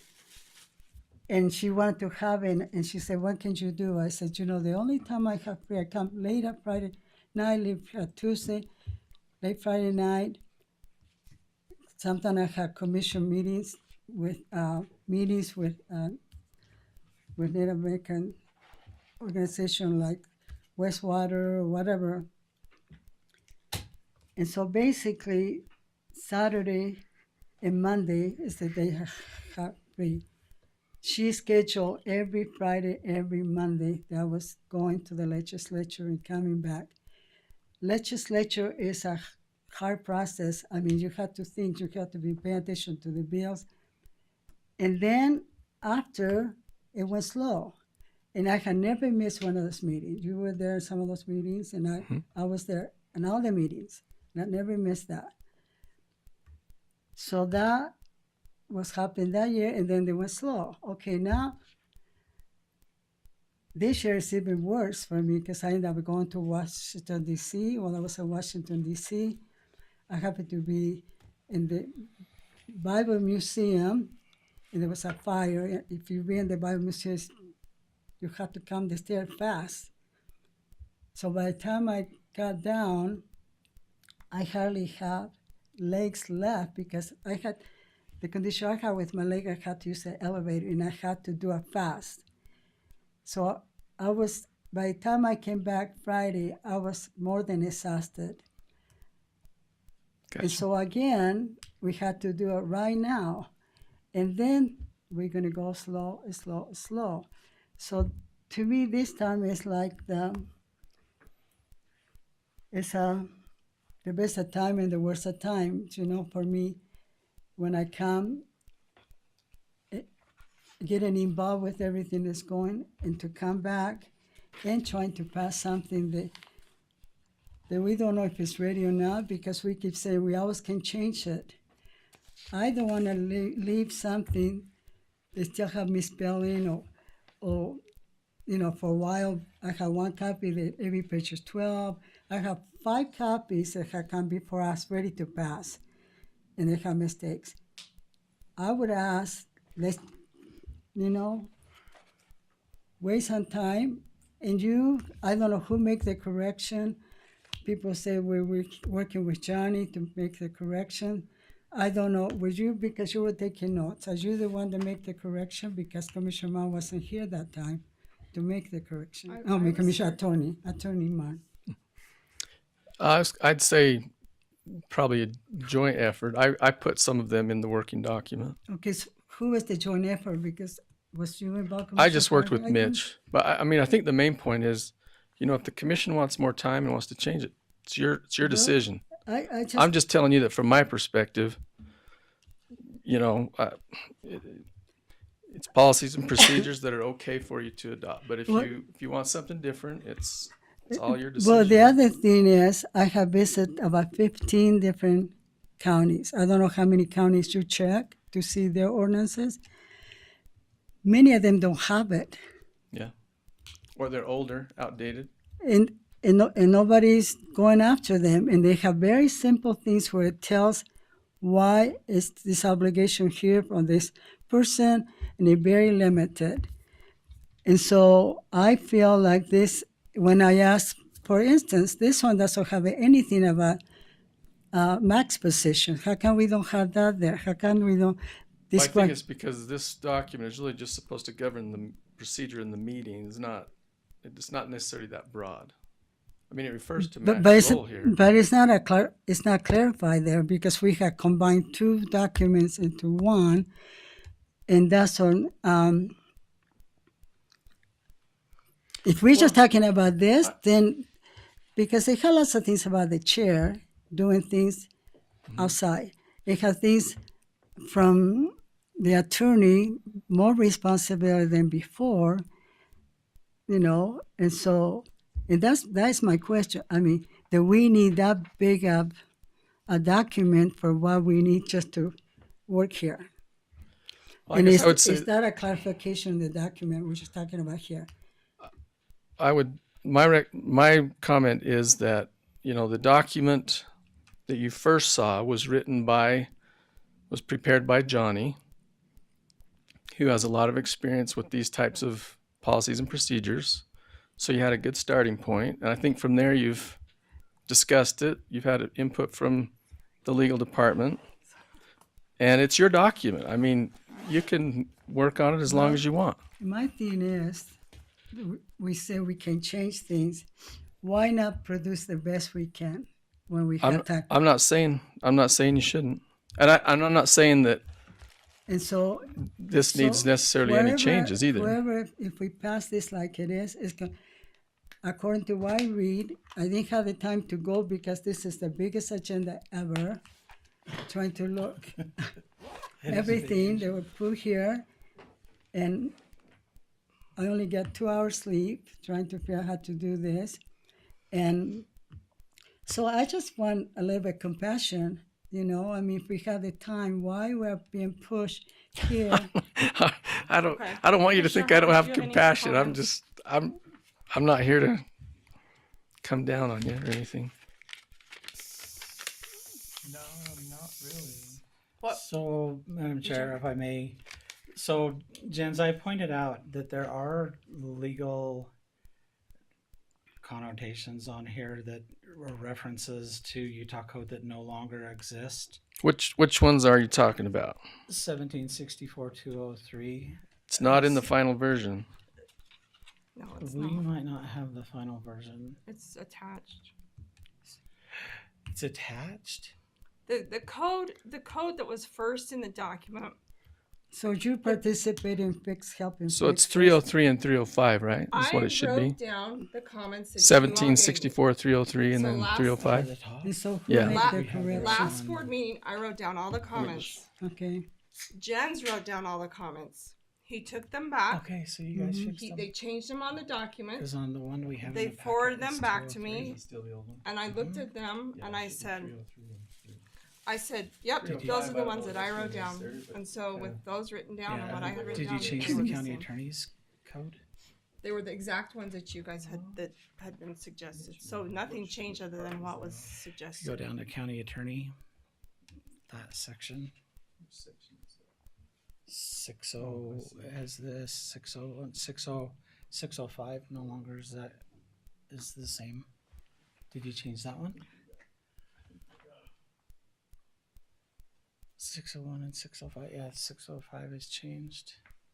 So that's changed since November because they were previous to November, and then the new because Johnny's taken another look at this document. So He looked at it twice. in November, the Utah He legislators. looked at it over the past 2 weeks when we met last time. So in November, the Utah So you did legislators meet sat with Johnny? in a special I session called him and to see if he changed looked at it. those. Yes, So Johnny that- has looked at this twice Yes. since Well, we I last just talked I about it. just requested the that I have county a chance attorney to no look longer at it, approves forms, they and can I only think that advise. I, as a And commissioner, that's what that code I don't should feel be like referencing. Well, if I had had the opportunity to look at it, how let's I can throw it out vote. for motion, and then let's see how we land. So whatever we want to the do other next. one is, do you really want on your commission meeting? So the way that, so historically, this was created in Graham County, and then it was modified with special interest groups. And so they had a different process. So if you read through here, what we would go back to is starting next commission meeting, we would have a work session with all of your agenda items that you're going to be listening to in commission meeting. And then you wouldn't be able to make decisions in work session. You could in commission meeting unless you tabled an item for a later date. So we're going back to the time when we used to have the two of the same meetings. So staff would come into work session just like today and give you all the presentation on contracts, agreements, everything. And then you would go into commission meeting and have that same meeting. And so that's the process that's described in this policy now. Now you take, for example, if you make an approval on a public hearing item. Okay, time out. Where are you? Because when I go to commission meetings, Open and Public Meetings Act, approval of the schedule of the meetings. Commission meetings are these dates and times. This is what we consider special and emergency meetings, recess and adjournment. That's it. I mean, this document is so straightforward. Where are you at? Go to agenda under agenda H4. So it starts to talk about. Because I've read this. So we're presenting in work session everything, and then it was really used to educate you commissioners on the items that you were going to hear in commission meeting. So our agendas were literally set up to where they would come in and present to help you better understand. You can have a fluid dialogue with staff, and then we would present them in commission meeting later on. And so there's two agendas that we would be setting that are the same. And so that's what I'm saying. When you look at operational structure wise, this didn't work at that time. And so we stopped doing that. That's kind of what I mentioned in my comments to you guys is there are practices and procedures in here that we don't operate under. If we go to a public hearing, in the policy right now, if you go to a public hearing, you're also allowing by this policy to allow for written comments 6 days after that item. And so you're basically extending a public hearing process to continue to receive comments. Well, our practice is we have the public hearing and then you adopt right after. This, you would have to keep it open that extended period of time, and then we would have to come back the next commission meeting to approve things. So when you think of the budget, typically in December, the very last day, the last moment, we're having a public hearing on our budget and you're adopting that same night. In this situation, we would have to schedule it more in November so that we could have the public hearing, continue to allow for written comments 6 days after that public hearing, close the public hearing, and then you're adopting in another meeting. Where are you talking about, Max? Sorry, interrupted. So in here at public comments. So can we start with H with your agenda? Yeah. So we prepare the order of business for commission agendas will typically contain a section entitled work meeting. So let's just pull that out. Just pull that out so we just have a written agenda for our commission meeting or work meeting. We can reword that. If that's all it takes is a rewording of the process, we can reword that today. So that's, to me, in my opinion, I wouldn't pass this because it's full of. I don't know if you had a chance to go through my comments. I have read through this, but I think we're getting so deep in the weeds on some of this. I feel like we're getting. I see what you're saying, but I also feel like we are getting so thick into things that are. What is the rush? What is the rush? Because we keep. Because I wouldn't pass something that you know. Which part are you talking about? I'm so go lost to in what you're H, talking about. Jens, will you go to H on the agenda? Let's go to that first. If there's an issue on that, let's talk about how that could be changed. Because we could write how we want it changed. So we prepare, the chair shall approve a written agenda for each meeting. The order of business for commission agendas will typically contain a section entitled work meeting. And then you have a formal meeting on that same agenda. So you have. Well, just a sec, will be contained work meeting during which reports are presented and items are briefed and discussed but not voted on. That's exactly what we do in our work session. And then the next section, formal meeting during which the commission deliberates and votes on various matters. That's exactly what we do. So this is combining your work session and your formal meeting to one. No, this says we have an agenda. We come in and we have a work meeting during which reports are presented, items are briefed and discussed but not voted on, which happens, and a section entitled formal meeting during which the commission deliberates and votes on various matters, which is what we do in our formal meeting. That's exactly the process we follow. I guess I don't see the issue. I don't see that as an issue. So remind me what you're saying. You're saying that the way this is written, if that we couldn't vote timely on matters. Is that what you mean, or? So you're voting on something, yes, but on your public hearings, it requires for your public comments 6 days after that public hearing. So which item is that one? You'll receive public comments. Because I don't see an issue with the agenda. I see we have a work session. We don't vote on things. It's presentation. We have our formal meeting. We come, we deliberate, we vote. So that to me is pretty clear. So if you so let's stay on that one because I could bounce all over. On here you have the county attorney approves each item on the work session. Number 3. On 5C. Our county attorneys never approved anything on the work session because it's to the way that we have it structured now. Your work session is literally just administrative or presentation matters. There's not a need for a legal review unless we bring like policies or procedures, and typically by then the county attorneys have been in there. But here it gives a process for the county attorney that really shouldn't be there. So it just says the county attorney need not submit the legal review prior to a work session discussion item agenda. Correct. Yeah. And But so must it's like- circulate to commissioners in the meeting, which item will be an action item on the commission's agenda, which he does. Failure to provide a legal review by the appropriate deadlines shall be deemed to be a determination by the county attorney that no legal issues exist as to that agenda item. I don't understand what the problem is. You want the county attorney to review each item on the work Well, session? they don't. I don't It's think not this saying is- that. It's not saying that. Yeah, I don't see that either. I mean, their job is to help with legal questions to review and give Give advice, advice, and I agree. I don't think this Yeah. really locks in anyone. I don't So you I guys don't aren't- feel that Okay. on that item. So, I have a concern. I think lots of time it says the chair, the chair, the chair, the chair. I think when it says the chair, outside the meeting, we should have commissions, the commissioners, because one commission is not the commissioner. Where are you talking about? I'm not Well, sure what you're talking about. The last time I saw, and I don't know if you guys changed that, and I feel deprived because I have not had the opportunity to read this, to be able to make if I say no, then I'm deprived from choosing, because I cannot choose something I have not read. And this agenda was so long. How many pages? Yeah. It- Well, I mean, the definitions of the different people well, involved I just are want to made- go to where it says chair.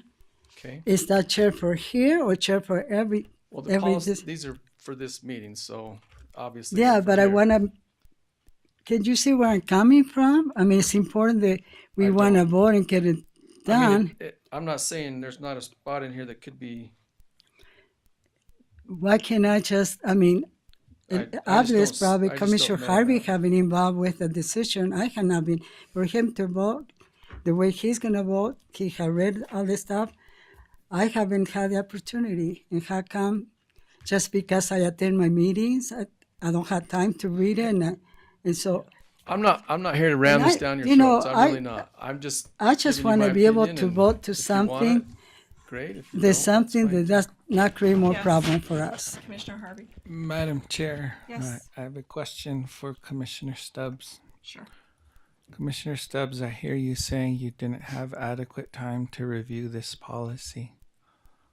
How much time would you like to ask for? I will ask time to after we finish with the legislature. I have several grants I'm thinking about writing that I just heard about Friday. They're due on Monday. And I would like to use my brain to work on those projects that can benefit our county. And I get 2 hours sleep. If I get 4 hours, I feel like I overslept. I have lost 7 pounds the last 4 weeks because I'm not eating. I am so stressed out with all the stuff that's going on, not only. So when I say it's the best of time and it's the worst of time. The worst of time because I cannot humanly possible keep doing this. It happened last year, it happened right now. And then what is the feeling? Then we'll go slow. Why don't we go a little bit slower so we can do a good product that we can be proud of it? I don't want to be remembered like we were left for a mess before, and now we're trying to fix. So I think that's why I don't know. Can I rephrase my question to you, Commissioner Stubbs? Would putting this back on the agenda for the next commission meeting, which is March 17, is that too soon for you? I think we should have a work meeting where we can make sure that all the changes, that we hear the changes, because every time I have a copy, another copy shows up, and I have worked hours and hours going over that copy, and then another shows up. And some of those copies. Have the copies not been? I didn't have your changes on. They're not in the packet. Well, they've been emailed to us. So maybe you guys got them. We didn't get them in the packet. So, well, I mean, I'm not the one that send them in, but I want to be fair, but yeah. I like. We're here to do what you want us to do. Yeah, I want a clear answer to help. Is March 17th too soon? If it's too soon, then would April the 7th be better? I'm looking at our commission. I think if we come on the 17th with a work meeting with Johnny online. I kind of doubt Johnny's going to want to do that. Well, Johnny has time to pick up the phone for other things. We can ask him. I'm not saying we can't ask him, but yeah, no. I mean, he has to keep us. He spent a lot of time providing this, and I think he's going to feel like, why are you calling me? I gave you my best work, and now you're calling me. He also said that he's not an attorney. Right, he's not. He's very knowledgeable with this stuff, though. Yeah. He knows more about these procedures than any county attorney does. Mac is very knowledgeable too. I agree. I mean, he had rescued multiple times about when attorney doesn't show up. You know. What? What was that? I said Mac has rescued you many times when the attorney didn't show up. And that, you know, Mac's a good rescuer. I appreciate anyway, Mac. So I do appreciate Mac. But we need to have a work meeting where we have a final version and it's under lock and that doesn't get changed. Maybe, can I make a recommendation from the legal department? Yeah. Commissioner Stubbs, why don't you I'm going to give you a copy of this version. It's the most updated version. And why don't you two this is just my recommendation. You don't have to follow it. Why don't you two take it and make your recommendation, you and Mac. You're the ones that are having No, I think we all should work together. And then you won't feel like you haven't received it, and you won't feel like you haven't had your input. The thing is, it's the last version. So when we left commission meeting last time, you took the document. Yeah. I saw your changes to compare with the changes I wrote down by 5 p.m. that day. And then I know that document was emailed within the next couple of days. So that document's been sitting with us for 2 weeks. Oh. I know that for sure. With the changes that we agreed upon in this meeting. But for 2 weeks, Commissioner, I have been in the legislature. We all have been. We all have been in the same situation. No, not all the meetings though. Anyway, maybe other meetings. But I don't want to turn this into a fight. I just want the opportunity to all of us review together. And then we can come on April whatever and pass it and have it all clean version. This no longer change anymore, whatever. We're here. It's better than passing something that's broken, then we know that it's broken. You could do the work session on the 17th and final for the 7th. And then we can at least get like a resolution in here. State code, and if you look at the closing hearing, that's where I spot the 6 days after a public hearing that you're keeping an item open. So that's was the question that you had asked. The other one in here, our county attorney's a male, not female, and so it references that the county attorney that she. Where does it say that? That she. Oh, it's somewhere in here. Well, if that's the case, we may have a county attorney that's female in the future. Always keep it gender neutral in our policies. Yeah. And then it'll save us from getting in trouble. But it's just things like that. I think if we have the work session on the 17th, then we can catch everything, make it right. To me, I always worry about the Spanish Valley ordinance. There was a draft version of 2019 that we continue to get into problems with. It's like pass something that's workable for all the commissioners. Okay. So I don't know. Madam Chair, this will be my motion because I hear Commissioner Stubbs' concern about wanting additional time. And it also allows us to work with our administrator in any sections that maybe we're just kind of misinterpreting. I'll start with this. This is just for our meetings. That's all it is. It's just a process for our meetings. Do we need that many pages for a meeting? That's why we took two big documents and put it into one, because we had that issue. So here's my motion, Madam Chair. I'm going to motion to postpone to final vote on the 7th of April, but I'd like to add a work session on the 17th where we're sitting together, as Commissioner Stubbs is asking.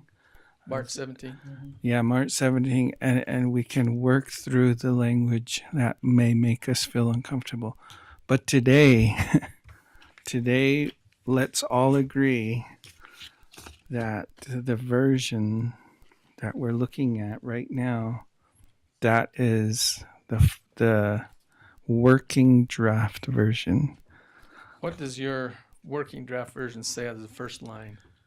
What statutes does it reference? My first one is section 17-64-203. So let me give you my version, because it should be 303. I just sent it back out to everybody. Okay, so that's where we probably need. Oh, you said. Why don't I give it to you? You want me to give it to who? Well, the one that went out is current. The one that went out to us is the current version. So is that what you had the current version? The one that went out is right here. Let me find it. So we'll start with that. Let's Perfect. postpone with the version you have, Jen. Okay. That we're walking through the door today with the version that's there. We'll have a work session on the 17th. That's the second commission, or Matt, can you squeeze that up? Oh, on the side? Yeah. So we'll have So the 17th work session. 17th is our work session. And then the 7th. Sorry. No, it's okay. Will be a commission meeting for adoption. Yep. April 7th will be our commission meeting for adoption. That's my motion, Madam Chair. And that gives Commissioner Stubbs time. We have an opportunity to work with our So I administrator. just want to make sure what version you have in your packet. We'll get you the So correct what we'll version. do is the We'll correct we'll get version our will own. come from the Well, I gave attorneys. it to. I'll give it back to you. The correct version will come Send us the via PDF. email. The PDF version on that, Jen. so we And, can mark it up. A yes. PDF. Yeah. Just a PDF, not the Word? Can No, we have it by PDF will be 5 perfect. p.m. today? Yeah. Yeah, put your thumbprint on it and Yes. put The this retinal is scan? this is the final. I got it. version. I Yeah, got it. In fact, mark that at the top. What we're gonna. So when it comes across on the PDF, that's that version. Will Let's you? see. So Okay. So do I have a second Today's to the third, Commissioner right? Harvey's motion? I'll second it. Okay. All in favor? Aye. Okay. I'm gonna write 3/3/2026. Perfect. Okay. Okay, thank you. All right, let's go to commission reports and then okay, let's go to that because we do have an executive session item. All right, Commissioner Stubbs, do you want to start? For report. Yep. Can I just go in a few minutes? I mean, Sure. I just need to kind of. Would you like to go, Commissioner Harvey? Okay. Resetting to reports. Is this what you have? So We have an exciting project that we just started working on.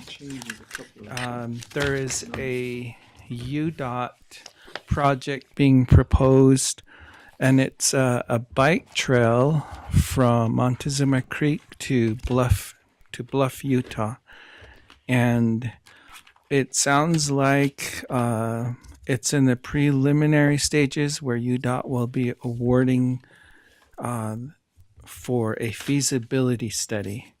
So we're at the initial phase phase of UDOT's project.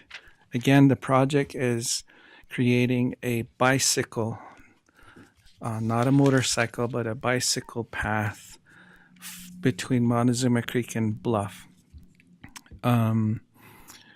This Friday, one of the engineers will bring down a representative from bikeutah.org.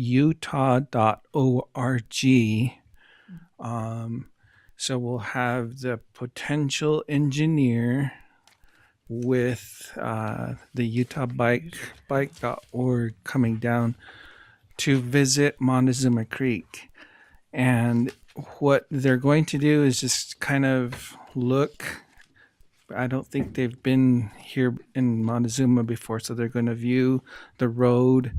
And what I'm hoping to accomplish is maybe they can take from Montezuma Creek to Aneth and add that additional bike path from Montezuma Creek to Aneth. That's about an additional nine miles, give or take.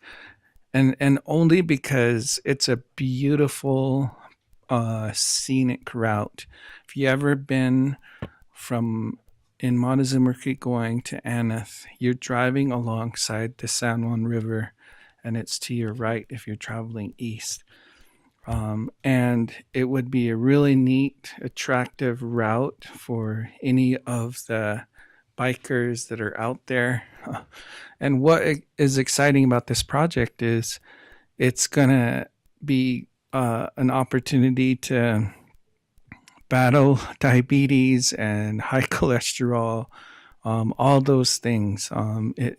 It'll get the community out and going, not just local, but it'll also bring an attraction, I think, to our area where a lot of people will be interested in, hey, there's a really nice more than 20-mile bike path that you can ride. And if you ever notice when you go to Moab, there's a path that goes just out of town going up alongside the highway. I think that's kind of like the same project intent. So Friday at 3 p.m. At the Regional Business Development Office that's located behind the Montezuma Creek Post Office. We will meet with the engineer and bikeutah.org and just talk about the project. So I invited, of course, Mac, our county administrator, commissioners. I included you in this email. Navajo Utah Commission will be there. Clarence Rockwell, the executive director, will be there. We're going to utilize the facility, his conference room. I've invited Utah Navajo Health System as well, because when I was younger and had dark hair, we used to talk about a trail alongside the river. It was like a river walk that we all had been dreaming of. Wouldn't it be amazing to have a river walk? And maybe now that this project is got some legs, UNHS might be vested in. Maybe we should also pursue that and talk more about how we can make that happen. Utah Navajo Trust Fund is invited. I'm trying to invite as many people as I possibly can, because right now the big talk of the town in Montezuma Creek is this fancy roundabout that we have. We never had a roundabout before, and we're just having a ball going in a circle down there. So it's kind of a high point in our community. So now that we're adding a bike trail to it, it's just going to be that much more golden. So very excited. Hopefully, fingers crossed, if we can convince them to add from Montezuma Creek to Aneth an additional 9-mile extension, that would be so awesome. But it'll also be, I think, an economic development opportunity because, you could have fresh fried bread as you're walking. Well, that's probably a terrible thing to say. But, since we're going to have a grocery store, fresh fruit, foods to eat, and just being healthy, I think getting the community people out into our area, that would be so, so awesome. So if congressmen can help us or senators to make this dream happen, that'd be so cool. So cool. Make sure you guys come down, and when it's funded and it's open, you guys would be really awesome in helping with that project if you can. So, but that's my big announcement is it's Friday. We'll meet in Montezuma Creek, talk more about the project, and get more vested interest in a lot of the trust fund revitalization. Maybe we can talk about it at that meeting. So that's the big announcement I wanted to share. The other announcement, suicide initiative in our community. We just wrapped up our second episode. So far, we've recorded 2 radio spots with I think it's K Rock 92.7. If you go to 92.7.com, you'll find the 2 episodes on our suicide initiative. That's where we've gathered with UNHS Behavioral Health, San Juan County, and we're just talking and promoting. Let's talk more about suicide awareness.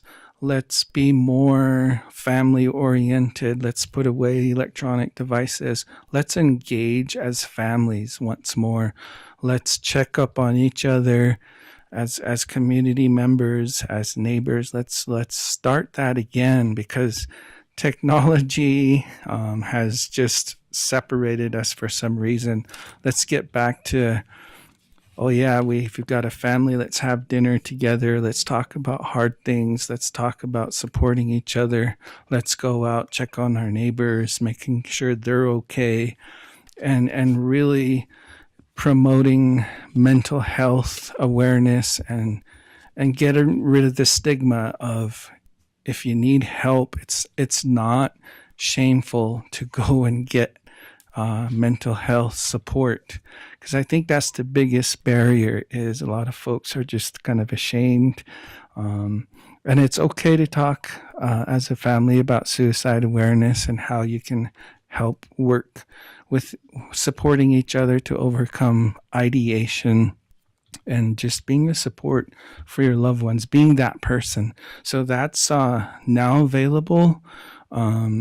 It's on the radio, and I think we just started our script for the third radio spot, and this time we're gonna focus more on promoting awareness among the youth, getting parents involved, encouraging parents to allow their children to be part of the SHARP survey. That's kind of a reliable survey where we get feedback from the youth in school about some of their struggles in school, that maybe that's where we can focus our attention to. So just kind of promoting that mental health awareness, suicide prevention, but that's available. We should be recording our third radio spot hopefully within the next couple of weeks. And I think we invited Commissioner Stubbs to work with us. I've been invited to many things. So- Missing, and probably I missed Friday also. But one of the things that as somebody that has experience in a family suicide, I think one that I would like to do, how do you move on? And how, because what happened when you have suicide is a different death than, and when it happened to us, not even in our church could we find comfort, because there was nothing available for us. Anyway, I would, now that after I'm done with these grants after March, I can help with that, and I can go to some of the things you're being inviting me, but I feel bad because I can't. I wish I can split myself and be in two places. Clone yourself. Yeah, we'd love to have more clones of Commissioner Stubbs. So that's just something. We'll keep the doors open so you can come join us with that.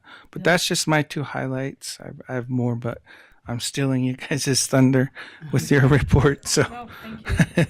In but fact, I'm going to open a bike shop if that goes in. all right, that'd be cool. Yeah. Commissioner Stubbs. Okay, basically lots of things I have been doing. I said piece by piece through my conversation today, but I talk about this time being the worst of time and the best of time.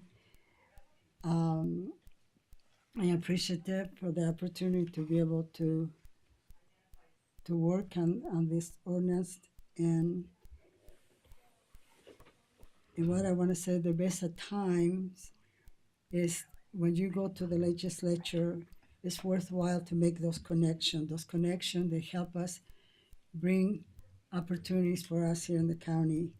And I have about 4 or 5 grants opportunity that I want to look and see if we qualify. I'm going to meet with MAC. I'm going to meet with other people here in the community for some things, and in trying to move those forward. And we had to March 9 for one category, and 2 days later other categories, so depend what we choose. And anyway, so I want to say this. As a commission, my number one thing is housing. We have lots of opportunity coming to our county, and if we don't have a place where they can house the workers, we are missing an opportunity because the people are going to live outside the county, and we need children in our schools. There's multiple things that we are in need of. And so I am a believer that if we have shovel-ready projects, when the opportunity comes, especially right now with the national situation we have, they're looking for shovel-ready program. And so if we have things ready, then we can give things to move on. And I have things for transportation, several ideas for transportation, and some we had to work a little bit at a time, and some may be bigger. I had made contact with Emory County about some projects I would like to do with joints in the mills. Anyway, so I'm privileged to work with the 8 counties now, where we see lots of things being accomplished, and it comes with working together with the same goal, and we have accomplished many things with the time I have been there. And one of the things that I will make sure there will be a nice project for us to have, it would be to have a post office in Spanish Valley next to our hospital. We have a property there. Right now, lots of the money that we collect, it goes back to San Juan, to Grand County, because that area, it has, that area has more Grand County zip code. And so there's lots of things we are missed by not having a zip code. When one time when Congressman John Curtis was in town, that's before he became a senator, I had him out to myself because nobody else showed up. And so I talked to him about possibly having a post office, and one of these grants that we're looking, maybe an opportunity to have there. We already have the land. It would be, and that doesn't have to be something big. It had to be something that people just come and pick up the mail. I don't think we'll have the money to do delivery, but if they can come there and we have a zip code that benefit us, especially when it's come time to vote. We will have to have, be able to vote in our county. Anyway, so that'll be something that I'm gonna look and see if we qualify for us to have that. And we also, at that time, we talked to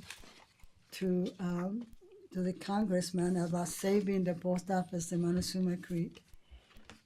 And he was so good to make it happen. And so post office a very, very important part of the Navajo culture, don't you think, Commissioner Harvey? That's where the people go every day. You go to the chapter meetings, house where they have the boxes there, they come and collect the mail.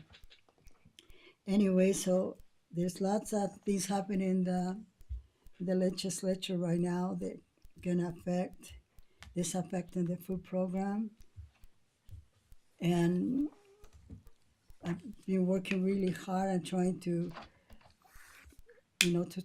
sway them. And like I said before, today to somebody, the problem with the legislature right now is everybody wants to pass a bill. And so they're helping each other to pass a bill. And they never consider what we're going through. Right now, down in Ochero, and 2 senior centers are closed in that area. So the people from Ochero are coming to Bluff to eat. Ochero is by Mining Valley, so they're coming there to eat. It puts a big burden on the food budget. And these bills are being passed by a Utah, either senator or congressman, and it's benefiting that area. So we had 2 bills that had to do with a food program that's gonna affect us. And I appreciate Tammy. I mean, she's so good at going through bills and taking things was good. And so she sent me some information. I was able to contact people, and that bill is on hold. It's a possibility.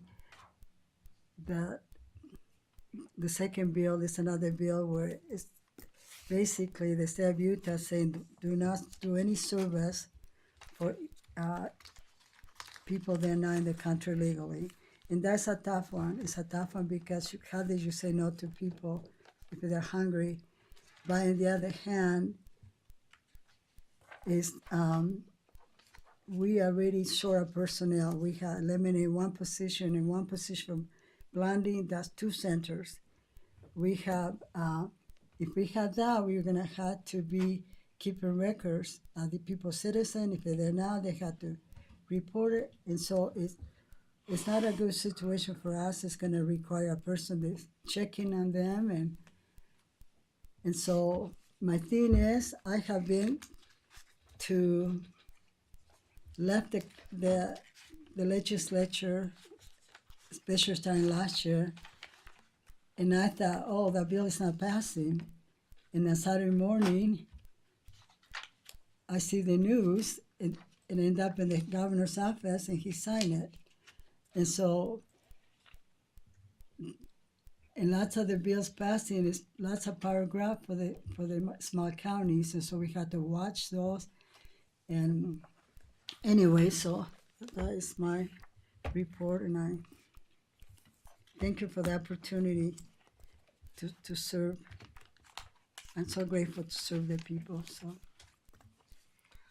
Okay, Commissioner Stubbs spoke about legislative session, which we are in the thick of. We also had the opportunity to go back for NACO, and a lot of that, the talk back there was a lot about reform and permitting processes and how it takes so long to get something done. So I love the direction in which they're headed. So that's kind of where we're at. I'm not going to go into the legislative session as Commissioner Stubbs has highlighted on that. So that ends this week. As far as a couple of things, Board of Equalization training is, they keep tossing dates back and forth and back and forth.